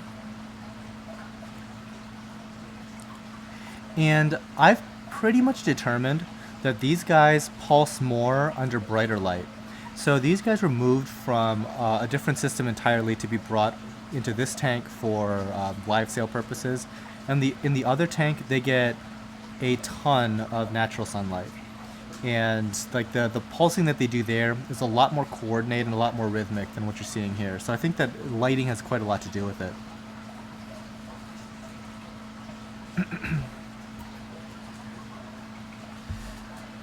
And hello, Miss Saltwater Tank. She just got back relatively recently from Australia, just in time for me to go off on my own vacation. So I'm very much looking forward to that. Unlike her, though, I don't get to spend 5 weeks out there. I'm only going to be spending 1 week, unfortunately, because my two travel companions, unfortunately, they have like real jobs, and they couldn't take off more than 1 week worth of vacation. So, unfortunately, my ideal of like at least 2 weeks. If you're going to go to Asia, you really should spend 2 weeks there, just 'cause, you know, you're going to lose time to travel and jet lag. But I will take what I can get. I am not that picky. Moving on, number 122 is a small neon green Nefea. These guys are probably like an inch at the most. They're pretty small. Do you guys ever sell jawbreakers? No, I've never even owned one. Do we have any unusual tridacnus? No, because for whatever reason, I have a hard time finding really good ones. Like, let's go to 123. When it comes to nice tridacna clams, my supplier for like a lot of the imported stuff can get really good ones. The problem is that he has to order in like thousands at a time, and it's a huge financial commitment for him, and he says that you make no money on them. So he doesn't have a huge incentive to do so. He maybe buys it like once a year at most. But we also struggle keeping them alive here long term. So we're actually in the process of setting up this big glass aquarium. I don't know if you follow along on our channel at all, but we have this huge glass aquarium. It's about 200 gallons, and I'm kind of hoping to turn that into a clam system. So in a bit here, we might check into some other places where we can get some decent clams and really give that a shot. And you know what? Strangely, our crazy nitrate issue might be helped if we had clams. Like, I don't think that a lot of people know this, but like clams absorb a lot of nitrate, like naturally. So maybe our clam project might be moving faster than we had initially planned, just for that reason alone. Okay, next up, 124. This is a Kenya tree. These things will take over your tank. So if you're looking to just to fill space with some really easy to keep corals, Kenya trees are what you need to be doing. How long do you keep the corals in the display tank before making the video? A couple hours sometimes, because I mean just moving the corals themselves. is an issue. Like, as soon as you grab corals up, they're going to shrink. So it takes a few hours for them to regain their natural appearance. Sometimes they have to wait an entire day. 125. It's a slightly smaller Kenya tree. This is what it looks like when all the polyps are fully extended. The other one was kind of shrunken a bit. Cleaner clams. I'm not really sure what those are, but what I have seen is there's some video online. You might want to look it up, but it shows like a tank that's completely murky. Like you can't see 2 inches into it, and they show like there's 2 tanks and they're both completely murky. And they put clams or mussels into one of them and not the other, and it's like a time lapse. And I think within like 6 hours, all of the water is clear in that tank with like the bivalves. So I think the amount of water processing that those things are capable of is pretty extreme. 126. These are like the balloon-centered green star polyps. That little dot in the middle is kind of what sets it apart from the different types. Yeah, Eric the Fourth. When you see the mouths being wide open, it's called gaping, and that's typically not a good sign. It's a sign of stress. All right, next up, 127. These are the regular green star polyps. They're, I would say that their tentacles, those little fingers, are a little more feathery in texture than the previous ones, and they lack that central spot. Yeah, and for whatever reason, Franklin, yeah, you probably noticed that too, that for whatever reason, Google blocks links in chat.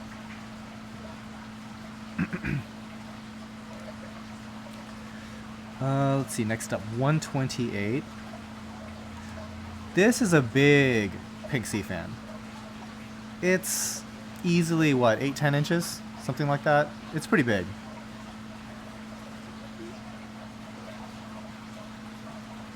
This is an Atlantic gorgonian, so it is photosynthetic, really easy to take care of.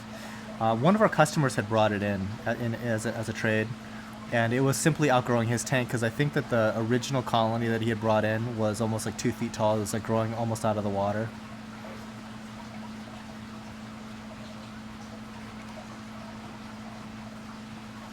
Okay. Moving along here, let's go to 129. It's a small little Galaxia. So Galaxia, I guess they're a large polyp stony. It's a colonial polyp with a skeleton. And they've got like some nice bright green tentacles. So once they get larger, it is kind of like this very actively furry looking mass. The problem, of course, is that you can kind of see it a little bit here towards the bottom. It's extending sweeper tentacles. Those become more of an issue once this colony gets, I guess, close to other things, because it can really extend those and start stinging stuff around it. So I think the longest I've ever seen sweeper tentacles on a Galaxia is probably like a foot, but that's kind of uncommon. How often are these live sales? They're usually about once a month. And occasionally, like a special occasion, like for example, we did one for Halloween, so there's 2 in the month of November. No, October. There's one earlier in October and then one on October 31st. Okay, let's go to 130. We have a bunch of mushrooms. So you're going to see a whole bunch of stuff called a Superman, okay? All Superman really means to me is that it's red and blue. And when we shine the flashlight, let's make sure to shine the flashlight on every single one of these, just because these mushrooms, more than most things, the fluorescence kind of dictates what these things really even are. I mean, some of these things under daylight don't look like anything. They just look like, it's a blobby greenish thing. Don't really care. But at night, It's like parts of it don't fluoresce, so they just turn completely black. And then it'll have like a bright yellow rim or something, and they look absolutely incredible. Under daylights, kind of like what you're seeing here, not the punchiest thing. So we kind of have to highlight as best we can with the fluorescent to see if it does anything cool. And on screen, it might not even show up, but trust me, if it's like only actinic, all of these Rhodactuses especially will do crazy stuff. Okay, next up, 131. This is a purple Rhodactus.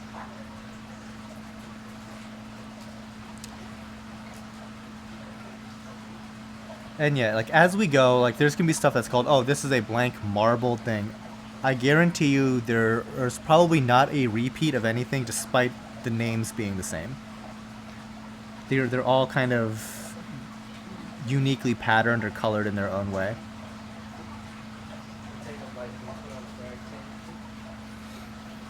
If it was up to me, I really like T5s, but I like to show stuff off with LED. So I would probably find like a nice 36-inch fixture that had both. 132.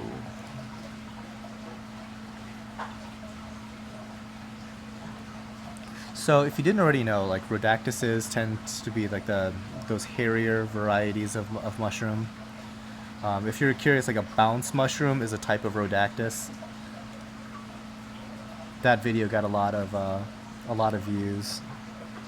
That seems to be like the expensive coral going on right now, is a bounce mushroom. There's always a super expensive coral. It just changes form, that's all. Moving on, 133. In a second, it'll be a purple marbled Rhodactus.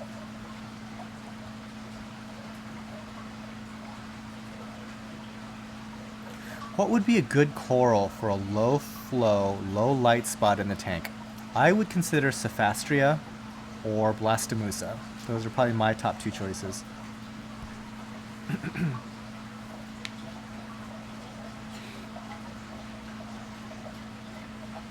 Okay. And when we took that little halftime break, we kind of swapped roles here. So Robbie is now on the camera, and Michael is now the person chatting with you.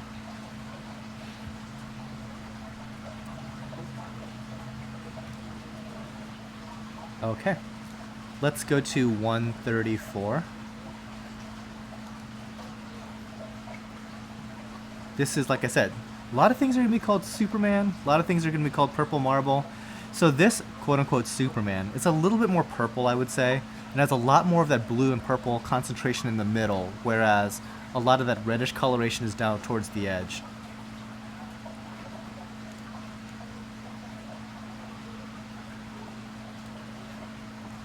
What do I think of the ATI Power Sun 8x80?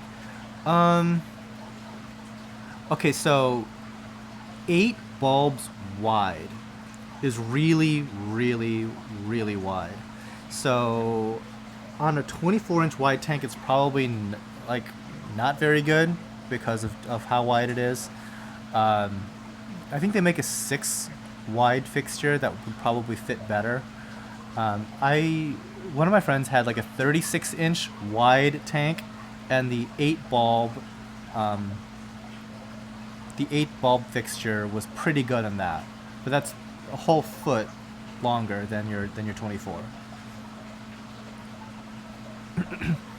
Yeah, Tyler, we're all done with the Blastomussa. Those were right around like 70-ish.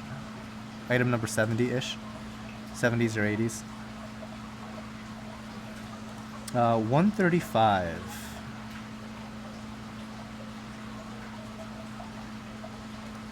This is the red striped discosoma. Let me change the label on this. There's a typo.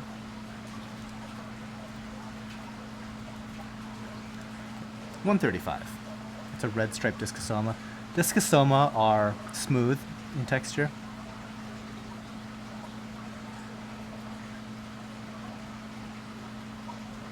Yeah, when it comes to going to trade shows like Lithophyllon or Machina and stuff, not too likely that we're going to travel. we definitely don't set up anywhere anymore. We're kind of retired from that circuit. It's just way too much work, and I don't like to do them. So yeah, if we do show up, it's a possibility, but unlikely. Unlikely. We just don't travel a lot. I mean, if I wanted to travel, I usually just leave the country entirely. 136.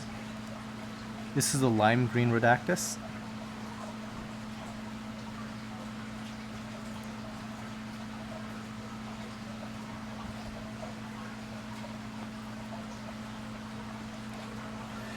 This lime green Rhodactis, just because of how it's kind of tucked in a little bit, it might not seem to show off the fact that it does in fact have like a yellow rim, but it's kind of tough to see just because it's kind of scrunched at the edges.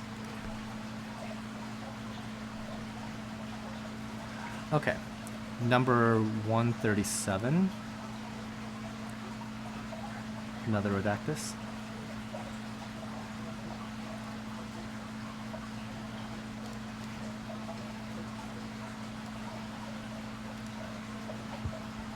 Yeah, the LED like actinic makes a big difference in how these things are going to appear.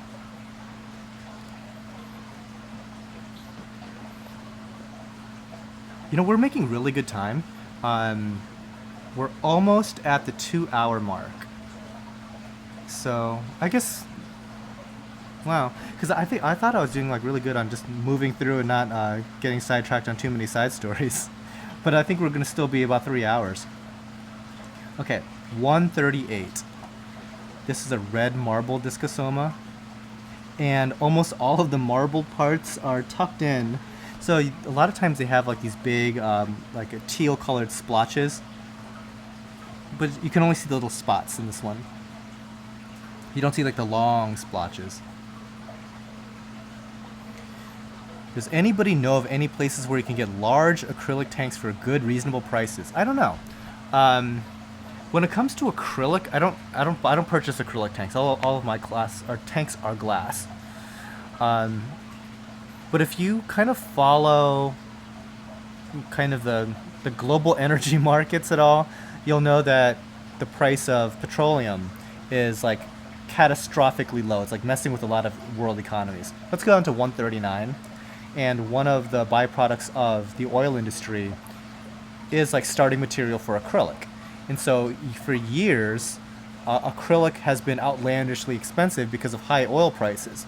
But now when you have like oil so cheap that the barrel that the oil is in, if you wanted to buy a new barrel of oil, it's like I'm sorry, just a new empty barrel, it's like $70. Like if you go to like Uline or something, right? But you can get a barrel full of oil for like $20 on the international market. So that, and it's getting so bad, like Somali pirates now don't attack ships and steal oil. Like, as a commodity, it's not valuable enough to actually steal if you're a pirate. So, long story short, acrylic should be a lot cheaper now than it's ever been. But I don't know because, again, I buy glass tanks. 140. This is a blue marble discosoma. This one has a lot more that streaking, as I mentioned, that the red one didn't quite show off.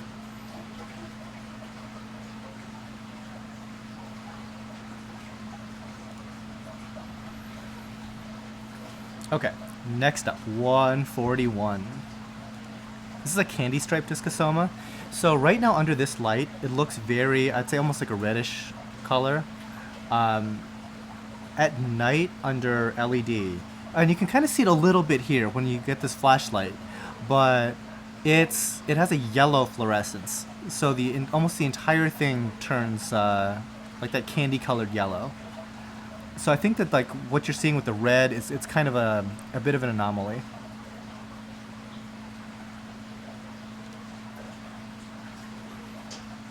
Okay. Let's go to 142.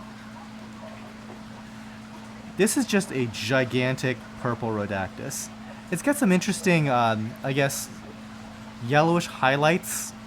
Yeah, you can kind of see it, the yellow fluorescence pop up. And Robbie, I think it's just a little underexposed in general. The whole frame is a little dark.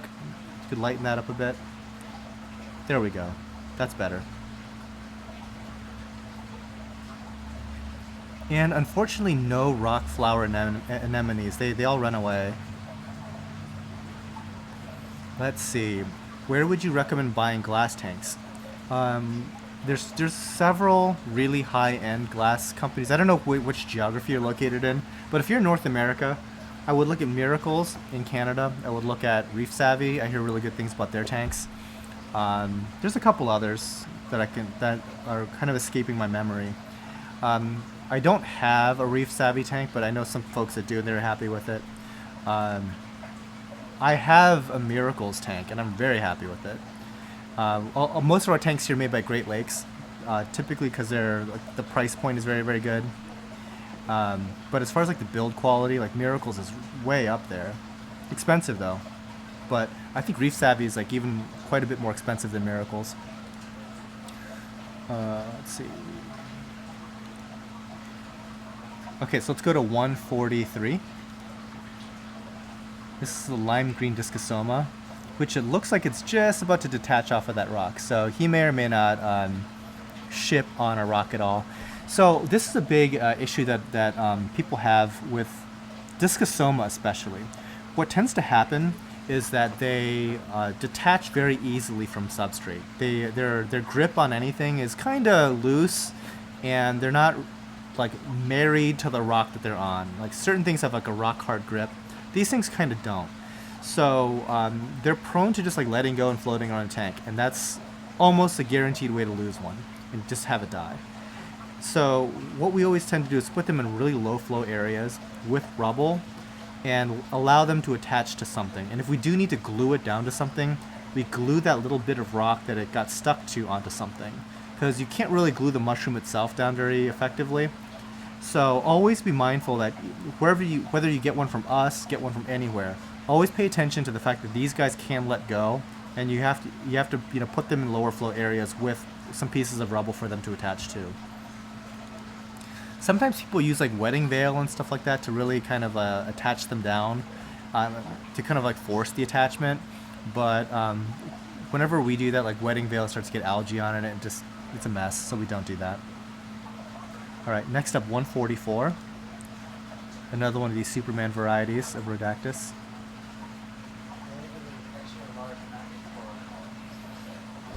Nope, no extra large acros.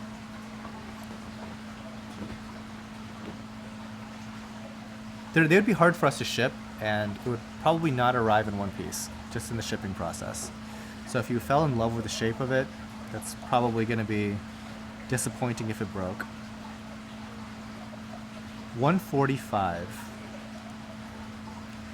So this marbled guy is going to be pretty interesting. Like in our tanks, under like purely actinic lighting, there's different parts of it that fluoresce. It's not even just like it's the purple that fluoresces. It's like patches of the purple. You see, like right there, when we hit it with the flashlight, how it does something completely different. And like the little what are those things called? Vesicles, almost have that like bounce mushroom-ish quality to it. So it's a very, very pretty mushroom. And I'm sure that it's already been sold already, so I should probably not even talk about it anymore. Okay, next up, 146. All right, so somebody was asking earlier about the difference between zoas and pallies. This is a Palliothella. It's a little dark. We might have to ramp up the exposure on this guy. So purple deaths are so called because they have that purple face and usually a lighter blue ring of tentacles. This guy has a little bit of like a reddish brown color to him. It's all lighting related. They'll color up differently depending on the type of lighting. I think brighter light would get more of that purple and blue coloration. You can kind of see it with the flashlight. But if you pay attention to kind of its shape, if you look at like the type of tentacles that are on it, like the tentacles almost have like a sharp point to them. And if you look really close, and it might not show up on stream very well, but Palliothella incorporate bits of pieces of substrate into their body. So they get like these little flecks on their stalks and stuff like that. That's actually bits and pieces of sand. generally speaking, zoas don't do that. So our next one here is a type of a zoa. These are gobstoppers, number 147.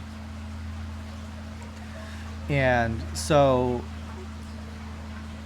have like rounder tentacles. Face is a little bit different. The stalk doesn't have any incorporation of substrate. And in genetic testing, they're pretty different.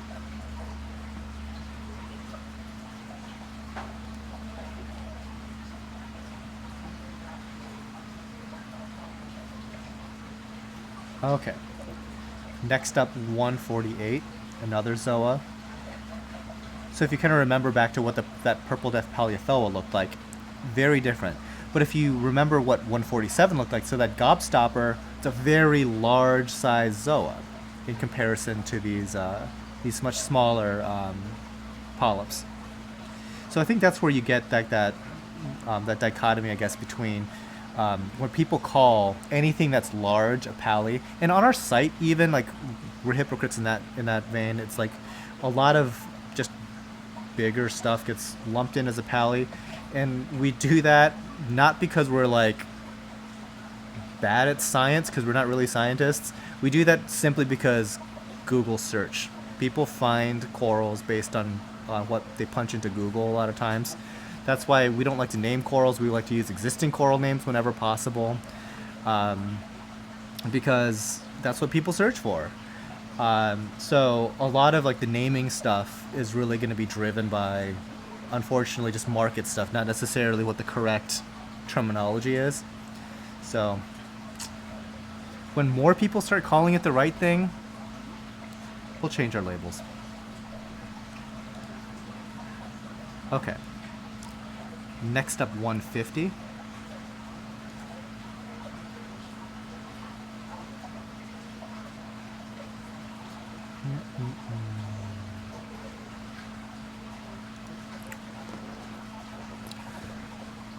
All right. We can just start flying through zoas. I mean, if you guys have questions specifically about zoanthids, just go ahead and toss it into the chat. Otherwise, we're going to kind of pick up the pace for like the last 50 or so of these. 151, these are some blue daisy zoas. Zoas are difficult to feed, that we found. We don't make a special effort to feed these guys. Paleothoa, however, can grab stuff really actively right out of the water column. That'll be a lot more productive, but not so much with zoas. 152.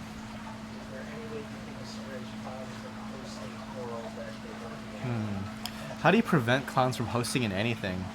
Not that I can think of, honestly. Clowns are weird, like really weird. They host in stuff that they're not supposed to. They don't host in anemones when they're supposed to. Not really sure.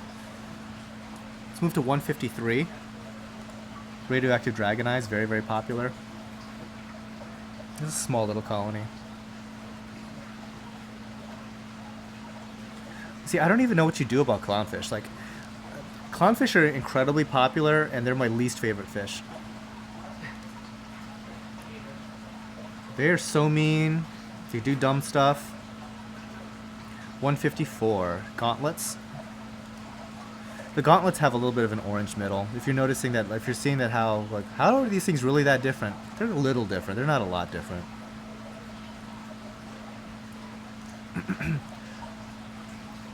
Yeah. I mean, if you really like the coral that a clownfish is messing with, you might have to get rid of one or the other. I recommend getting rid of the clownfish. Okay, next up, 155. These are some blow pops. So sometimes I get asked, how challenging are zoanthids? And I would say that they're easy, except that they're susceptible to like a whole bunch of problems. Like we've seen spiders, we've seen nudibranchs, we've seen all different types of algae. Even like we've seen coralline algae take over and kill zoanthids before. It's insane. Okay, next up, 156. These are Jack Frost Paleothoas. Again, look at just how different a real Paleothoa looks like compared to just a big zoanthid. tentacles are very, very, very, very strikingly different.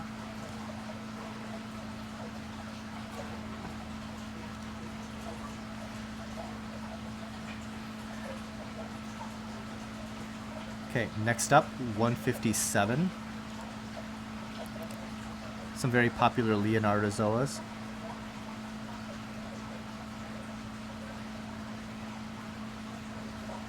And yes, that's a little Leptasia. We try to remove those, I mean, obviously constantly, but when we're shipping and we see something like that, we just bring it over to like a copper band and it snipes those usually.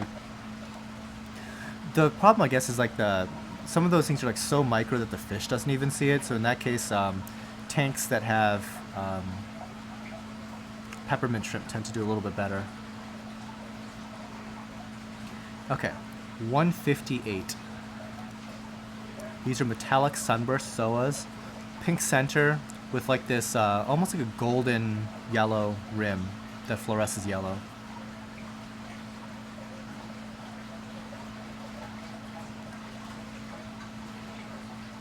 All right. Next up, 159. Have some Fiji rainbows. These are kind of getting a little overexposed. If we could, yeah, bring down the thing just a tad. There we go. You can see a little bit more of like the texture of the polyp itself.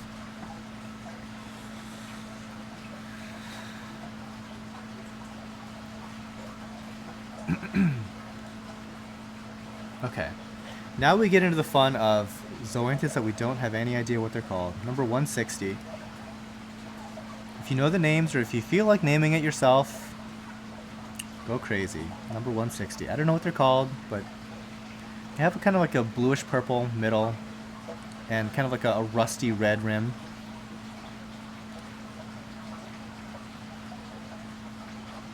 (161). It's a mix. I see some gauntlets in there. I see some what are they called, blow pops and stuff like that. So if you're looking just for a little sampler, there's a couple mixed ones in here.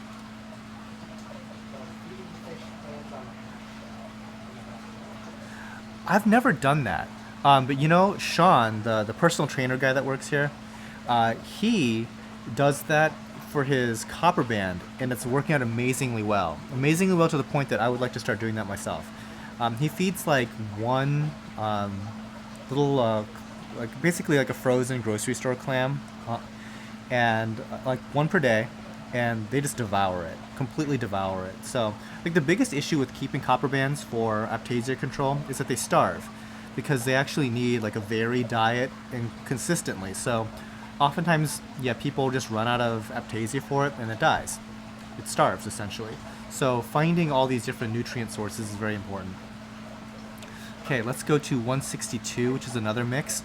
So actually, here's a perfect side-by-side example if you're looking for one for the difference between zoanthids and Paleothoa. Those guys, like those pink panther, cotton candy-ish guys on the right, type of zoanthid. The one on the left is a green button polyp, which is a Paleothoa. If you bought it, you can name it. You don't have to buy it. Just go ahead and name it. Just convince other people to call it that, and then Google will pick up on that. Really, a lot of our stuff is just based on like what people will search for. 163. Fiji solars.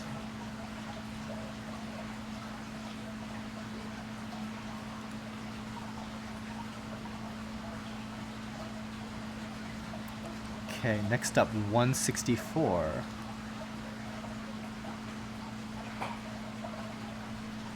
These are fiestas. And it's like and fiestas in general, I think, are like a combination. So you're actually getting a bunch of different zoas together.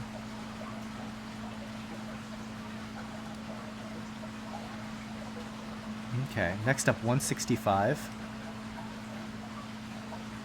Purple passion zoas. So this is something that I think a lot of people, industry-wise, would call a pally. Because, I mean, it does kind of look a lot different than a lot of different zoas, but I think that as far as, like, traditionally what a Paleothoa is, this isn't going to be that. with the incorporation of substrate, like the tentacles. The mouth is very different. It has that slit mouth, which is kind of that purple people eater type thing, if you're familiar with what those are. They have that single slit of a mouth rather than a circular mouth. Mitzelplicht Zoa, yeah.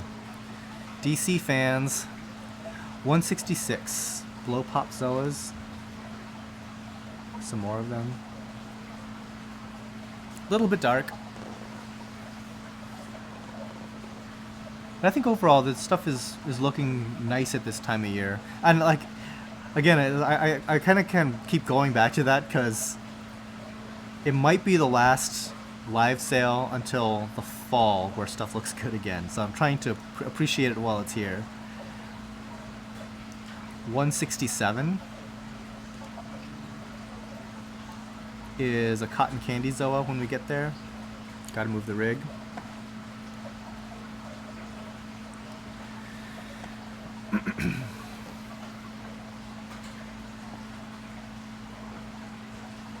That's fast. We've noticed that there's a lot of these like reddish, pinkish. I'd say these are more pink than that. So for a while there was like a whole bunch of seemingly different pink Zoas. So there are cotton candies, and there's like Pink Panther, and there's a couple others. And over time they all kind of blended into each other.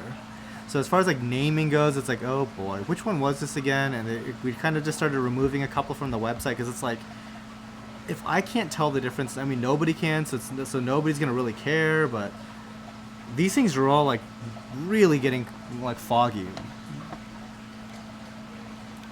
Next up, 168.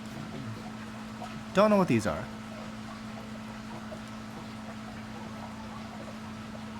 but they're $15 if you want one. 169. Also mystery Zoa. If I take off my anemone, what would happen with the clownfish? Probably nothing. Clownfish really don't need anemones. A lot of clownfish don't interact with anemones. If you do have a clownfish that does interact with anemone, it's probably good to keep it with it, but it's not going to die or anything, I don't think. Okay, next up, 170. Another little mixed Zoa patch that it's got a mix of both. Looks like blow pops and some pallies.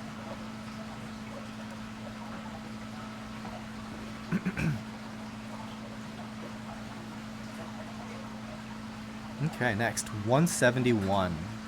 In a bit, we're going to get into those Acanthastrea. So I did give a recommendation earlier in the live stream where somebody had asked about corals that they can be kept in lower light, lower flow.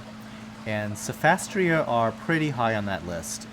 These guys, I think, are incredibly pretty, incredibly easy to keep, fast growing, but they have to have low light. Really, really low.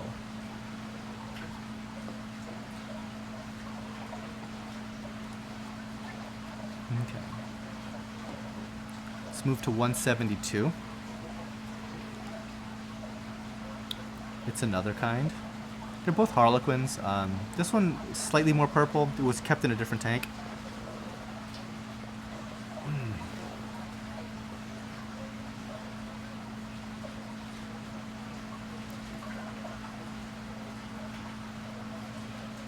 Greetings from Belgium.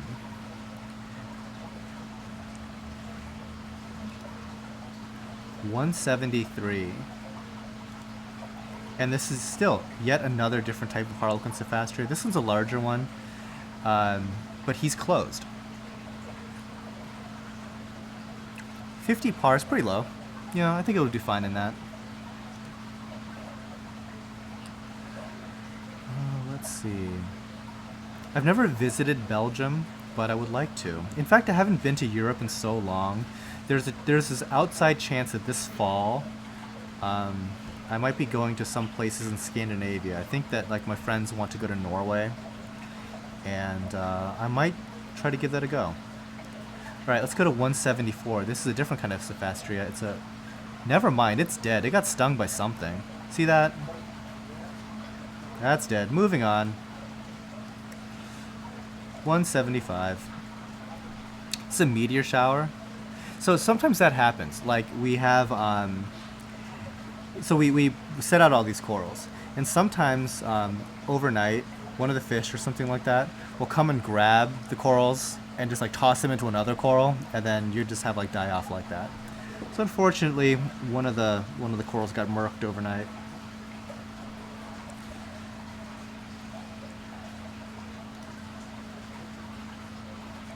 $176. Slightly larger meteor shower. Meteor showers have that blue base and red polyp. And I think all of these are a little underexposed right now, Robbie.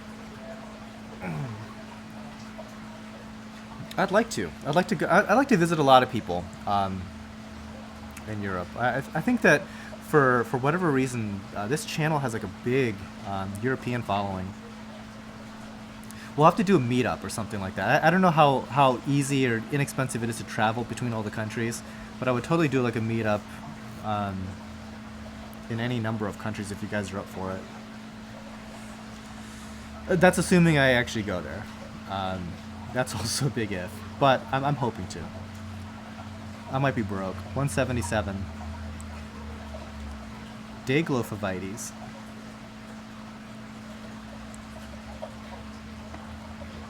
Triss, you did not miss the Recordia. Unfortunately, we don't have any great Recordia right now.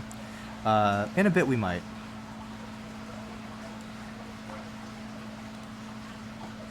Okay, 178. Didn't really know what this guy was. Like, yesterday, when we were going through and kind of like getting all the labels made for all these different corals, this thing was just all tentacles. It was like in full feeding mode. I was like, I don't even know what that is. Honestly, when I look at it, it looks more like a Micromussa than it does like a Favia. I don't know. I'm not really sure. It's pretty though.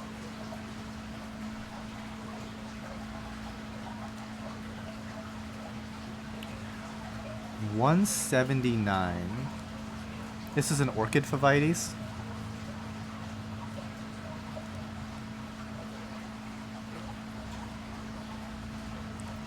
Brussels. Brussels is kind of central. Yeah. Next up, 180. This is the violet and green Favites. That'll definitely need a little bit of light. It has a lot of fluorescence of the green centers. There we go.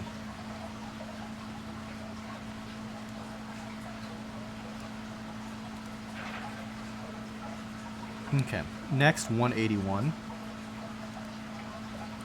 These are Paradise Favites, and this, as far as like Favia and Favites go, this is climbing my list of favorites because it actually has patches of like yellow that fluoresce in there.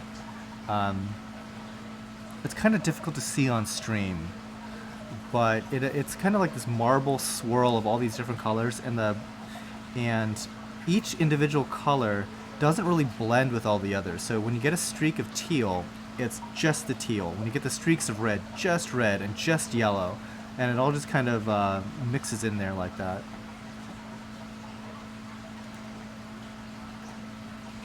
All right, moving on, 182. Just out of curiosity, did the stream die? Because like I haven't seen an update in the chat in a while. What's the last chat entry you saw? I just saw something from Okay. Okay, yeah. Do Favites have sweeper tentacles like Favia? I don't think I've seen that. Yeah. No, it looks like stream's still alive. It's just quiet. Okay, next up we have the war coral Favites in a second here. It's all working. There have been streams before where the broadcast just dies. That's totally been a thing before. So I wouldn't put it past it to have happened.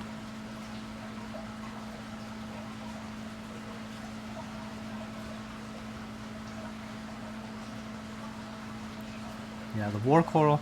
I don't even know if this is like the quote-unquote true war coral or not. But typically, it's gonna be a Phavites that has green centers, red body. But I think in like the in a lot of like the classic war coral ones, the centers kind of bleed together and are not like individual circles like this. But whatever, it's close.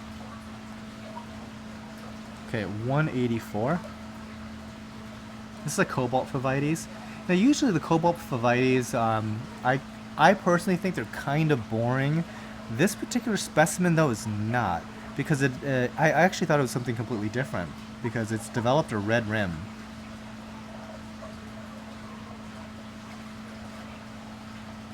And it's cheap. It's $20. I only saw my first rock flower anemone today. What are they like to keep? They are indestructible. So you may have seen the little Patreon video, Miss Saltwater Tank, where several like rock flower and anemones have made it down into my maintenance tub, and that's like where all of our top off happens. That's where we mix salt, and that's where we have our heating coils for the wintertime. And so these heating coils get to like 140 degrees, and these anemones are stuck on that heating coil, and they're basically just getting cooked all night. And they don't mind. They just sit there, and it's been like that for weeks and weeks and weeks. So I would say that they're pretty tough. Okay, next up, 185. This is Scarlet Phavites.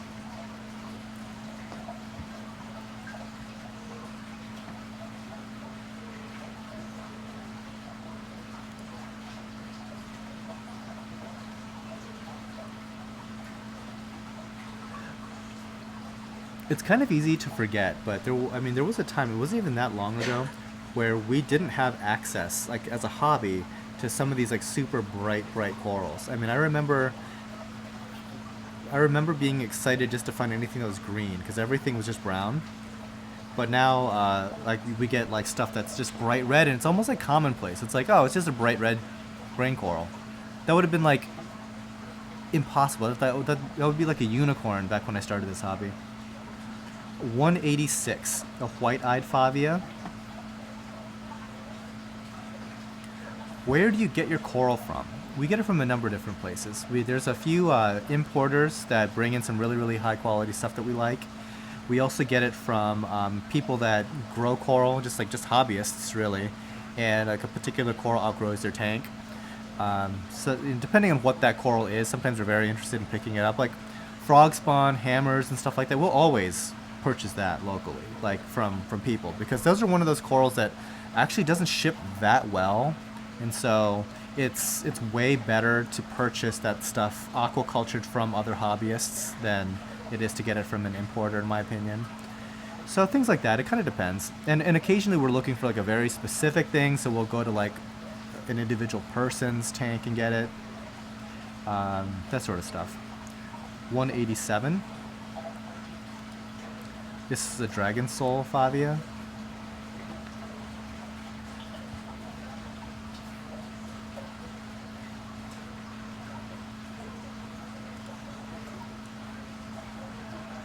Probably one of my favorite actual favias.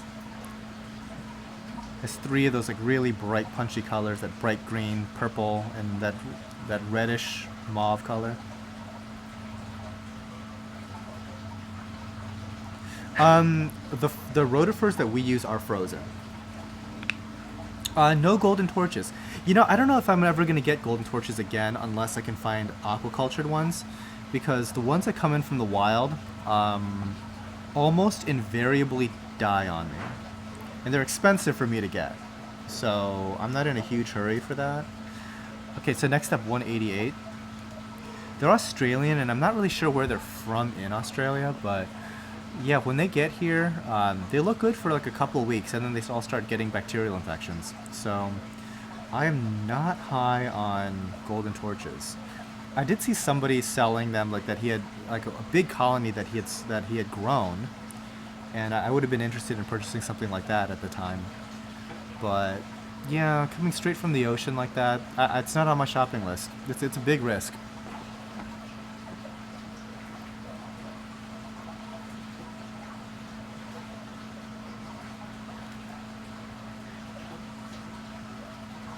Okay, let's go ahead to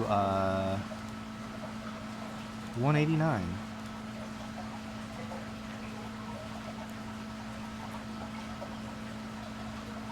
Are all LPS corals hard to ship? No.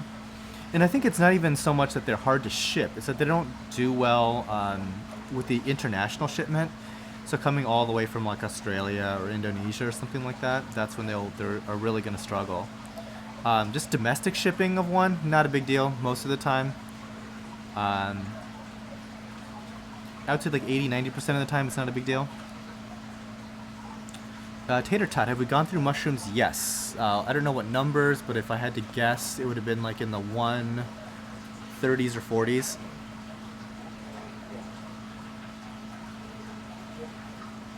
Are there certain xenia that pulse? Yeah, there's actually non-pulsing xenias and pulsing xenias. Alright, let's go to 190. These are some blow pop zoas. You've seen a few of these already. There's only like maybe 3 or so that I know that pulse. There's like a brownish Indonesian one that has like long stalks. There's the short stalked Red Sea ones. And then there's like the whiter pom-pom xenias. There might be others, but I'm not too aware of them. Number 191. These are some green button paleothoas. So on the right there, right by my head, see right here, those little speckles that you're seeing on the underside, those are like little grains of sand that it's incorporated into its body. Alright, next up, 192.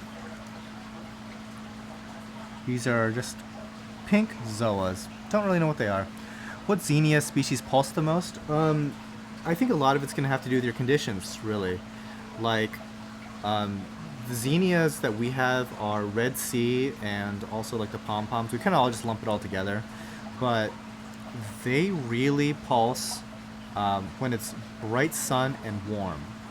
And in the wintertime, they don't pulse at all. So it could just be the conditions that it's in. 193 in a moment will be the Fiji hypercolor zoas, which I expect to look pretty nice if they're open.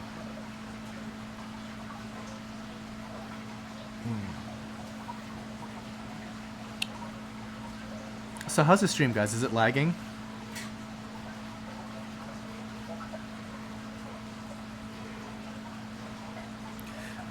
Green pallies, it became a real pest after 3 years. Any tips on safe removal? That's a really good question because those might have palitoxin issues associated. If you're gonna do that, I would recommend it depends on what it's on. If it's on a rock, I just get rid of the rock entirely. If it's on like glass, maybe scrape it, but I would definitely, have gloves, mask, everything. Yeah, like trying to hack at that stuff, it's gonna be kind of dangerous. All right, 194, blue peppered agave.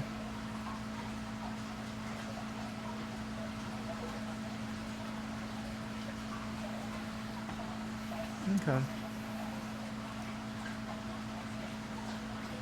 Yeah, if you're having stream issues, I would just restart. Just refresh the entire page. Okay, next up, 195. Some Fiji hypercolors. I don't know why these guys are slightly closed, but they're angry about something. I love their color though. Their color is fantastic. They're upset about something.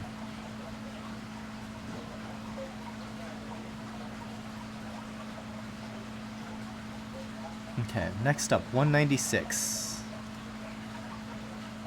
It's a large little chunk here of the Oreos.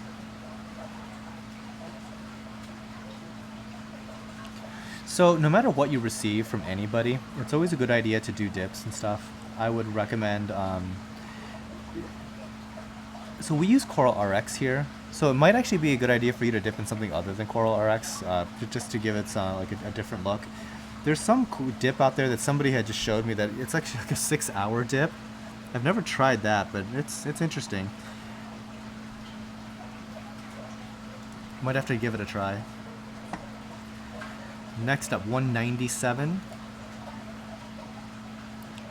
Some large polypzoas.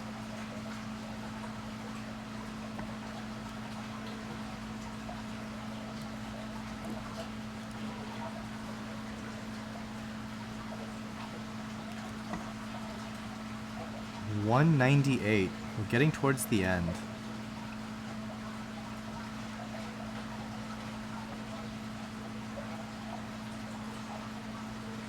Again, you can probably imagine why somebody might call these a pally. I mean, because you see how small the other zoas are. So it's like, yeah, that must be different. It's like 5 times the size. Alright, next up, 199. These are a little bit, honestly, they're a little disappointingly colored. So Smurfettes they usually color up blue. But unfortunately, and I guess like under LED, it's bluer. That's not bad. I guess I was a little hasty in my judgment there, but under like daylights, it kind of browns out a bit, but under actinic, they're a nice colored blue, which is, blue and yellow are probably the 2 hardest colors to get, and to get to fluoresce, it's even more difficult. Did you have any trumpets or frog spawns? Yes, we did, like way at the beginning. 200. Some pink zoas.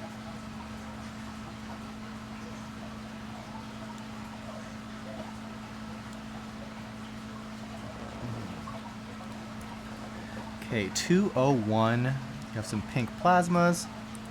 So it's a shame that that lead polyp is not open, because these are actually one of my favorites. They have like a speckled purple and pink face with speckled green skirts.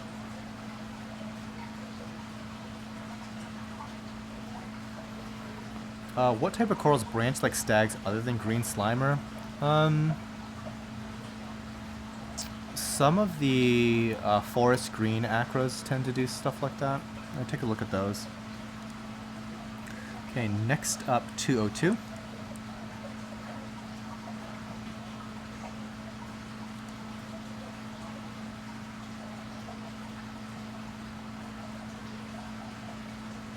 Move ahead to 203.